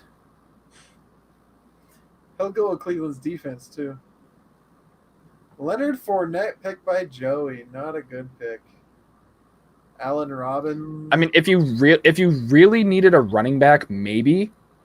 Yeah, maybe. But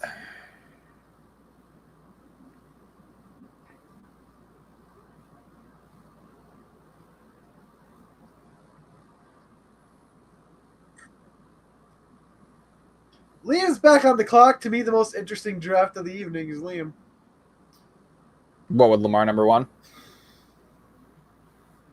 I mean, he's got To be Lamar. fair, he wouldn't have had to have go Lamar number one if he didn't have to wait all that time for his pick again. That's why I made sure one of my picks in my first two were a freaking QB. McLaurin? Terry McLaurin. McLaurin, Diggs, Brown, Kittle, Jacobs, the Cowboys defense, Jacobs, and Jackson.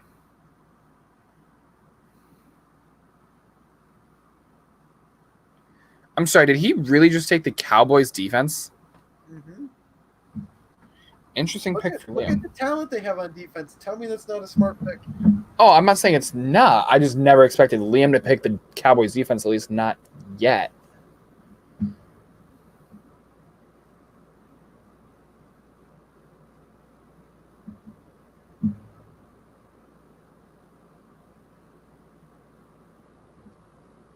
And that's why I stopped following. I remember now.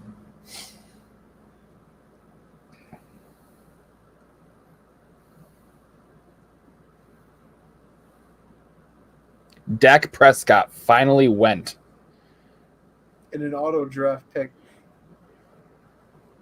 It took 7 rounds to get Dak Prescott off this board. And it was an auto draft. When it took freaking My mom just took not Le'Veon Bell. when it took not even 2 rounds to get Cam Newton off this board. That's fair. I'm sorry. I don't care what your opinion is on Cam Newton. I don't care what your opinion is on Dak Prescott. You cannot tell me that Cam Newton is a better quarterback than Dak Prescott overall.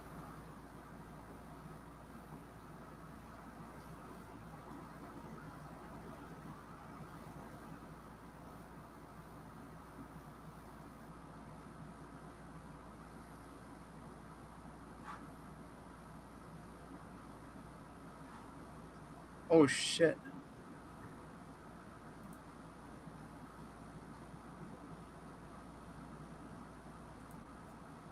How has this man been around so long? You did not. I did! I hate you. I literally had him slotted in my freaking queue. All right, well, here is my backup QB.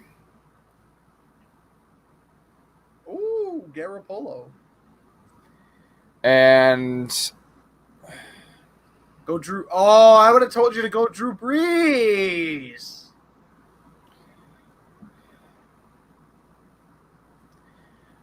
probably going to kick myself for this one. But I don't trust a lot of the other running backs here.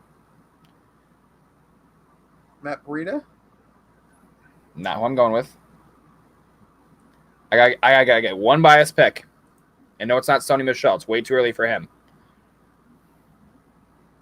Wow. Okay, Cooper Kupp.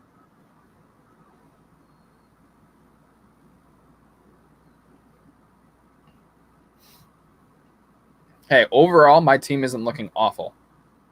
Considering everybody's here and actually making solid picks. Right. Now, this stacks up nowhere close to my league in ESPN, where I'm probably just going to run away with the league. Oh, I'm getting my pick. Literally, 16 picks away is my next Jonathan pick. Taylor. Did you really? I did. Wow. Okay. Respectable. Give me the rookie. That's respectable. Let's go. Devin Singletary. I'm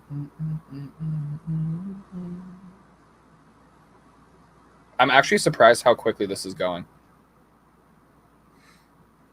It's not bad. I'm sorry. I'm obviously not going to pick him because A, he's not on a team, and B, just no. But can we talk about how Steven Gostkowski is ranked 2017th?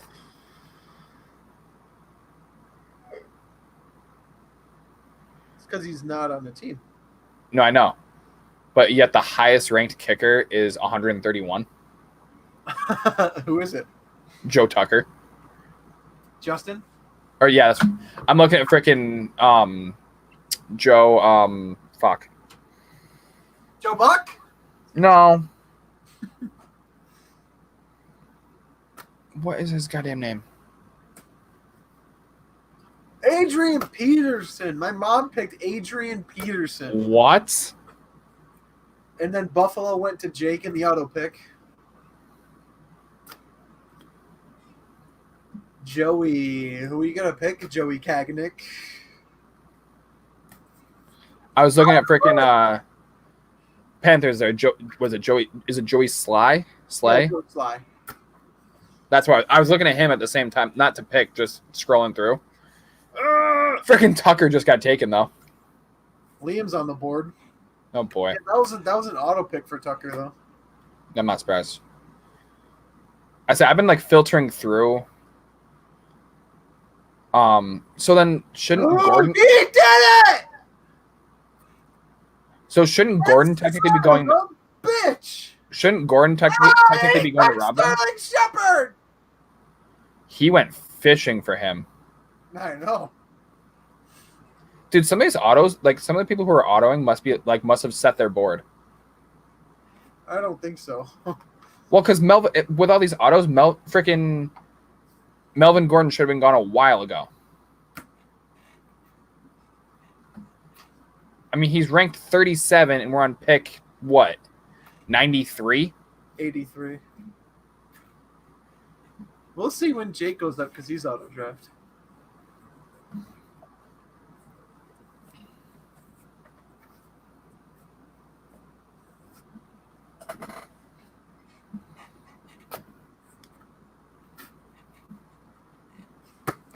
James Conner, Will Lutz. Kickers are getting auto drafted. Yes, sir. When some of these guys are still here.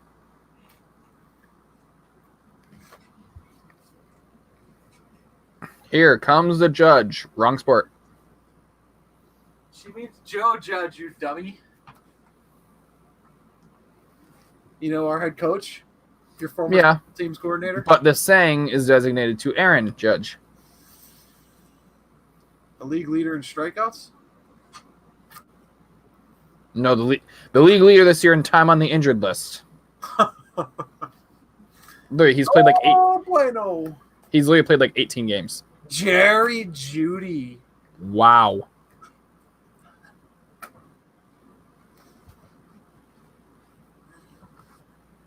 I'm going fishing right now. Oh God, for who?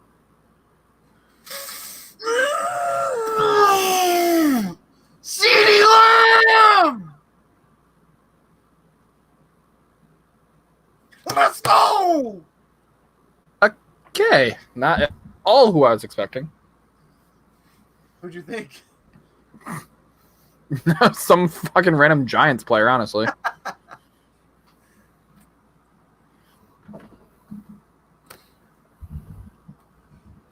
Tell me I'm going to get him. Tell me I'm going to get him. Lee, or what's your name? Zach, with Nate's next pick, he's going to pick Joe Burrow. Wait, he text you? No, I know. Wait a minute. He already has 2 QBs, though. Baker and who? Kyler Murray. Oh. Wow. Okay. I'll take a shot in the dark, and probably regret it on Melvin Gordon.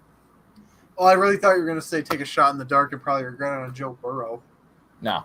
I already have I do have my 2 QBs. No, I'm good. God, kickers are starting to go. Do I freaking go fishing for one? I'd say yeah at this point. Because starting by now, if you drafted properly, your entire starting lineup except for kicker has been filled. And it has. I'm Russell Wilson, Zeke, Jonathan Taylor, Tyler Lockett, Adam Thielen, Gronk, CeeDee Lamb. You know what? I feel good about this pick. Yeah, I feel good about that. Robbie Gould. I feel you. So Watson, Edwards, White, who probably will find his way to my bench.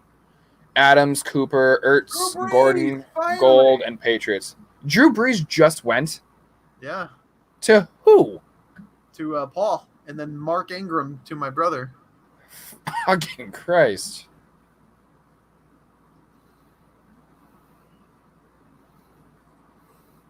Someone's making something downstairs. I'm kind of intrigued as to what it is.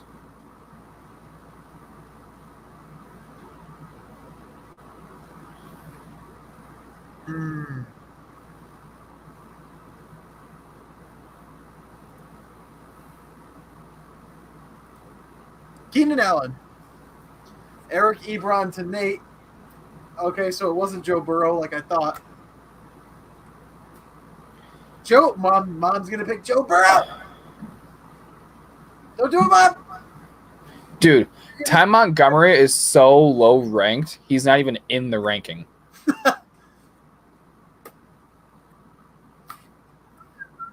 What is he? Their freaking RB5 for New Orleans? I didn't even know he played New Orleans.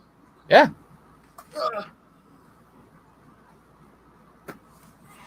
Come on, Mom. Make a Literally, Ty Montgomery is like third from the bottom in running back.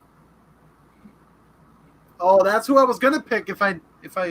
That's what I was deciding between Allen and Hilton. AJ Brown to Jake. So now if you get Allen, or now if Allen's still there, now at least you know who you're picking. No, I picked Keenan Allen. Oh, you did pick. I missed it. Yeah, it was between Keenan Allen and Ty, and Ty just got taken. So That's probably when I was looking for running backs. So I still need a backup tight end. Defense and DJ Chark. Liam's back on the clock. I got freaking 5 picks. Okay, I'm good. Liam's back on the clock with, in my opinion, the best team in the league. What's this team? Is this team named Ew because it's a snake draft? Who? Liam. Is it just you? Yeah. Oh, I think so. He still needs a running back and a kicker this late in the game. Like before his starters are filled. A running back and a what? Running back and a kicker. Kicker makes sense, but running back? Not bad for a running back. Could be worse. You could still need a QB. Imagine being in the 10th round and not having a quarterback. Well, your best one there is actually not horrible if he can stay healthy in Carson Wentz. I disagree. I think the best quarterback left on the board is Joe Burrow. No. I'm saying like as far as how they're ranked. Oh. Jake Elliott, he took my kicker! Cortland Sutton. So he's just ignoring the fact he needs a running back? Who is? Liam. Guess. Dude.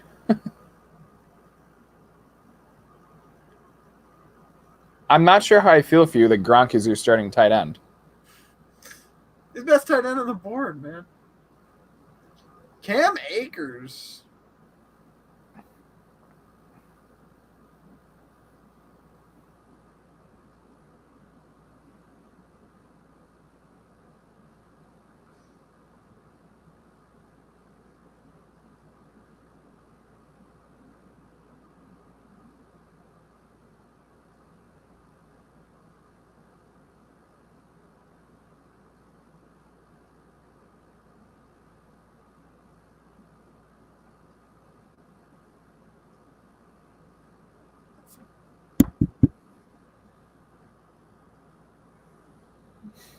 I'm like hoping I can swing this pick. That's exactly who it was. Fuck. I mean, there's still some decent ones here if they hold. Nate went with Brandon Cooks. Where is he now? Houston. Interesting.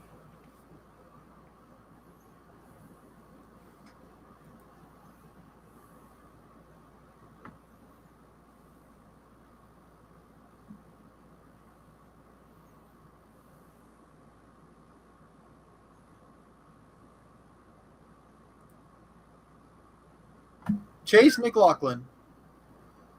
Come on, hold. Hold out for me. Hold out. Come on.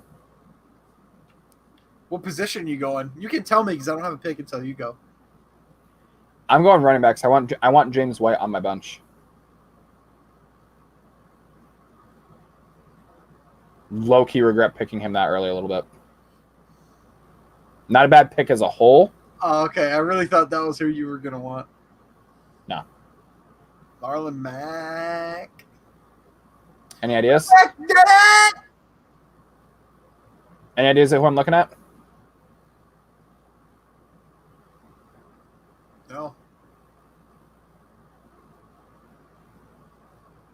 Ronald Jones. Okay. You should get shady.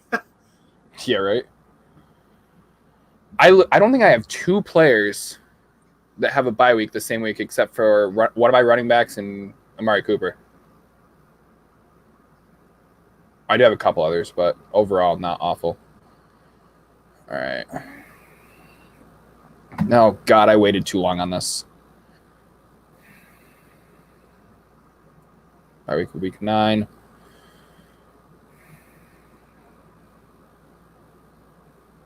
I would. Come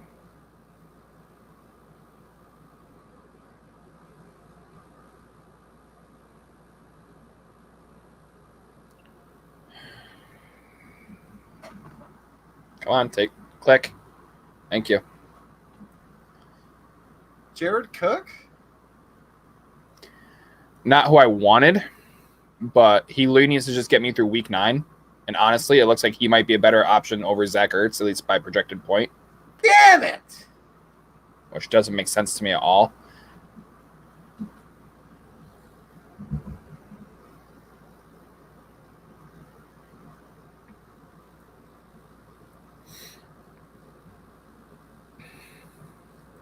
Wait, what happened? You said, damn it, I totally missed it. My brother picked Julian Edelman. Fuck, I was going to have him be my backup wide receiver. Damn it.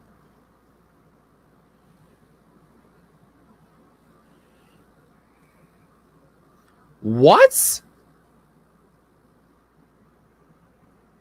5'10". Damn it.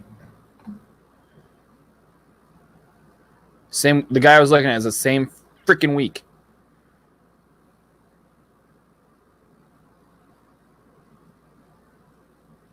Ooh.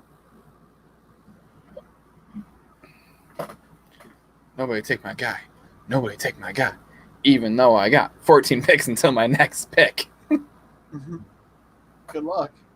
Yeah, for real.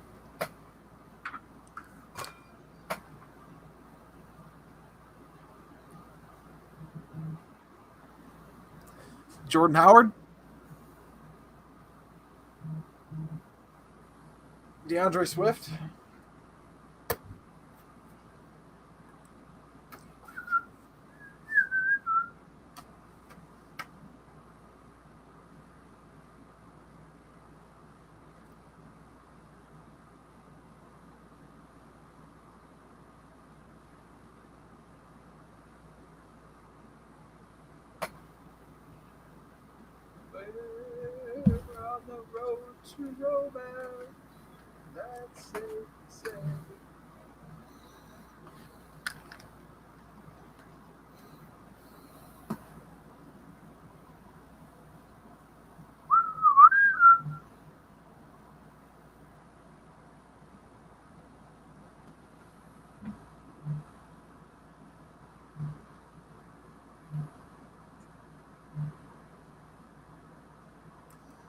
DeAndre Swift, Brandon McManus, Michael Gallup, Liam's back on, Hayden Hurst, and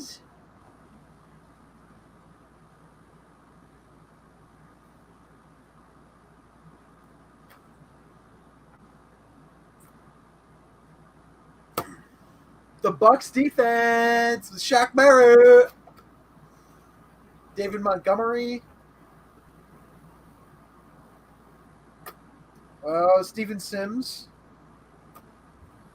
Will Fuller. All right, my guy's still there.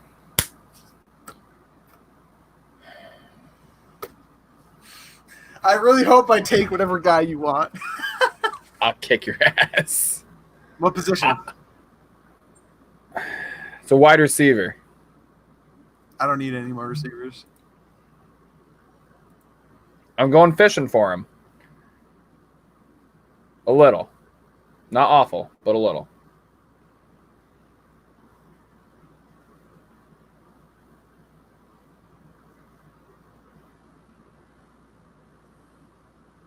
I don't know who you could be going for. Don't worry about it. But I want to worry about it. You said you don't need more receivers, so fuck off. Right, but now I want to know who you want. You'll know in 3 or 4 picks.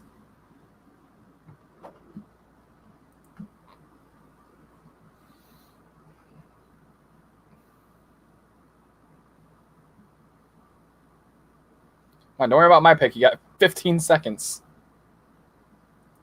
That's not who it was. That's who I wanted, though. So it's all good. I'm going fishing heavy for this guy, but you made the point earlier that they could potentially form a pretty decent duo, kind of like a Brady and Edelman duo, if you give it time. Damn it. You know who it is? I'm gonna as soon as you hit the button. Any guesses? I'll give you one guess. No, I know! Son of a bitch. Thank you. Thank you for giving me that little tip earlier. I took note. Oh, shit. Now I kind of... See, here's my thing. Do you worry about backup kicker and defense, or do you just kind of add them once that week comes that they have a bye week? Yeah. What, you worry about them? You just add them that week? I would get a backup defense, but I would worry about the kicker week of.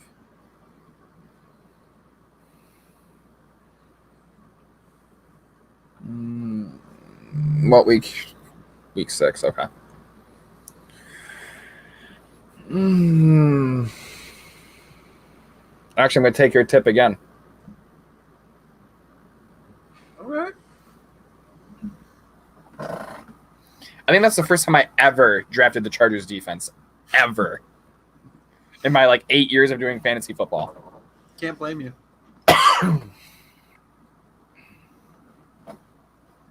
I'm going to take a gander at who's there for kickers, just because I do have a backup at every other position that fits the bid. Right.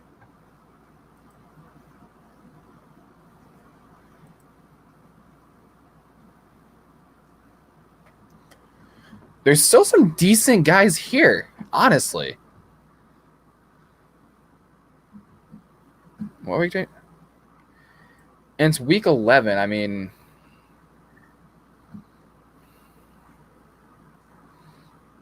Did I just pick 2 defenses who have the same bye week? did you? Okay, no. By 8 and by 9. Oh, Jesus. Who's still here? AJ Green finally went.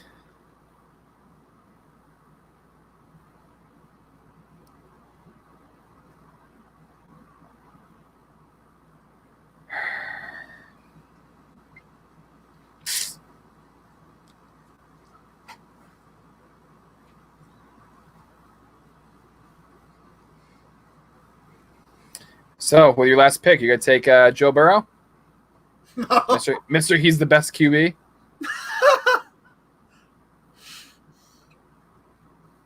Maybe. See, other people are doing backup kickers too. I've always been you only need a kicker for 1 game. You can get a guy to hold you over. My only thing with that though is then who do you release and risk the chance of losing? Say you want them back that next week. 3 reserve spots, remember. I thought that's only for injured. That's for COVID opt-outs. Right. So that means you can put anybody on there? I think so. Because if you go to the roster... Okay, no, we only have 1 bench spot left. I don't know. No, that's what I'm saying. Which it makes me wonder, can you put anybody on that reserve spot?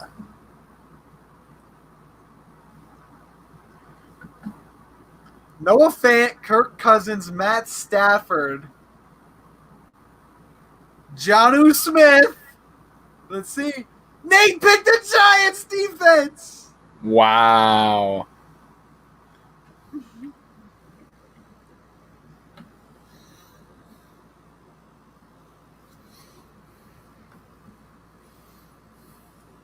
No, you know what I'll do?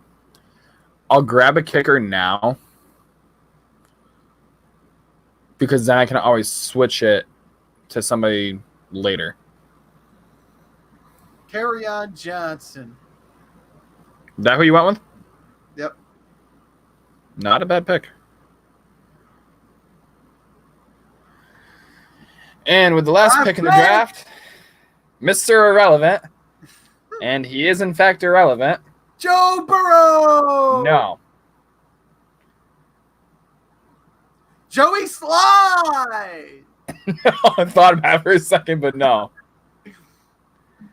Steven Gostkowski. Nope. The successor to Stephen Gostkowski, Patrick Rosas. Justin Rohrwasser.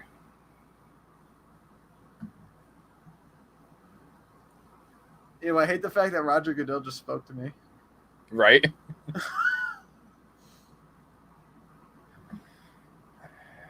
All right.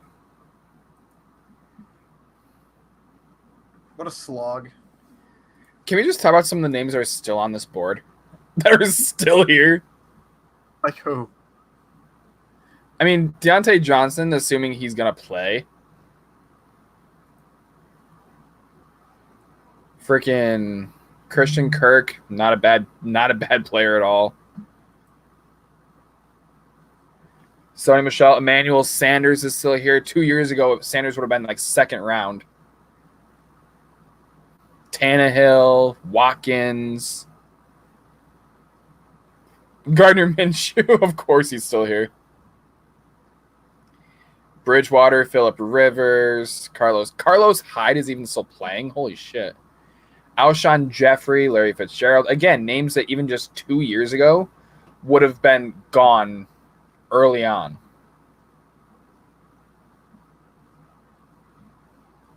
You good over there? What's up? So you good over there? Yeah, I'm just listening to music. In other words, he tuned me out. Yes. You dick.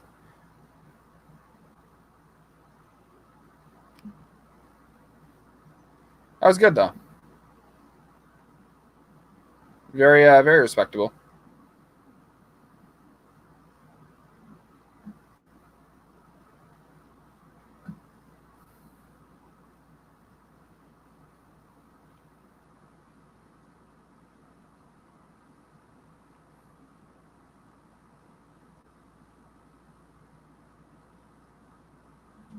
All right.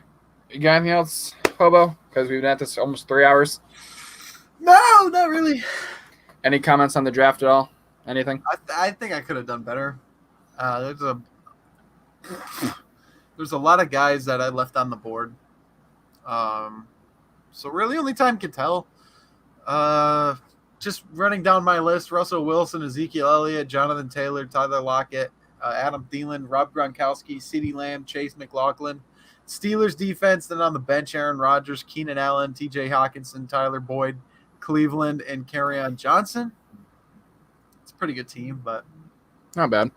Yeah, I'll run down mine. Deshaun Watson, Ronald Jones, Clyde Edwards, I'm going to butcher that. Clyde Edwards-Helaire. Yeah. Devontae Adams, Amari Cooper, Zach Ertz, Melvin Gordon, Jimmy Garoppolo, James White, N'Keal Harry, Jared Cook, Robbie Gould, Justin Rohrwasser. The Patriots defense and the Chargers defense. So not awful. Could have been better, but I like your draft a lot. So yeah, that's pretty good. Yeah, I was looking to see if there's like a. Cause I know sometimes they'll have like a projected. Right. I know they have projections as a whole. But I was looking to see if they had our grade. Yeah, well I think that'll be like in an email or something we'll get eventually.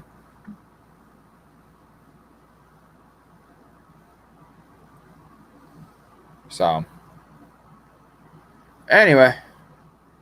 Yeah, I mean I don't have like anybody that has a bye at the same time unless they're like my bench players for covering others, you know what I mean? Makes sense. So, All right, guys. Well, that is going to be it for your boy Hobo and I, Giant Talk Sports as well, even though he's been gone for like an hour and a half now. Anyway, we got through that in about an hour, so not too shabby. It helps when everyone's there for at least the bulk of the draft. So, anyway, Hobo, hopefully we'll have you on again soon. Wait, what? A trade has been accepted already?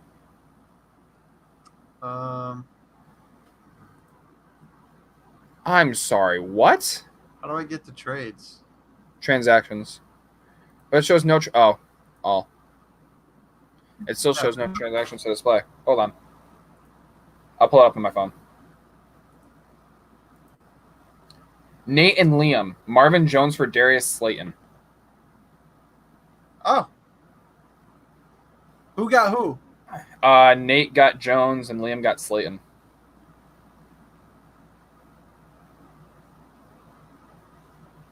Interesting. Wait, who got Slayton? Liam. Oh.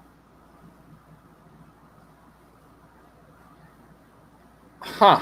Okay. Sure.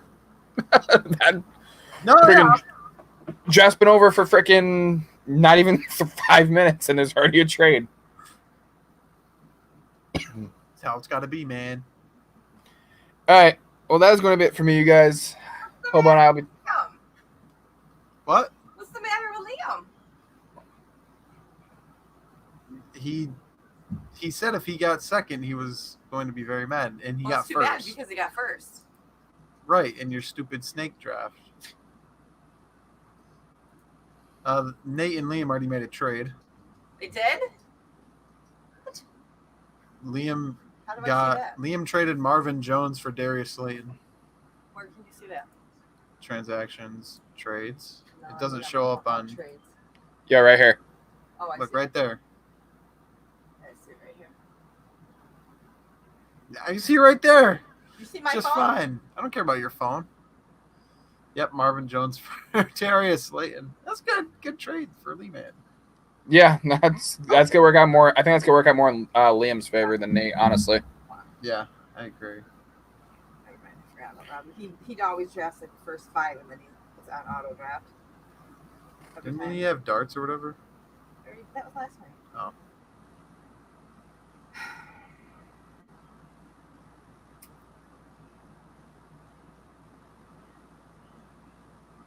I need a better tight end.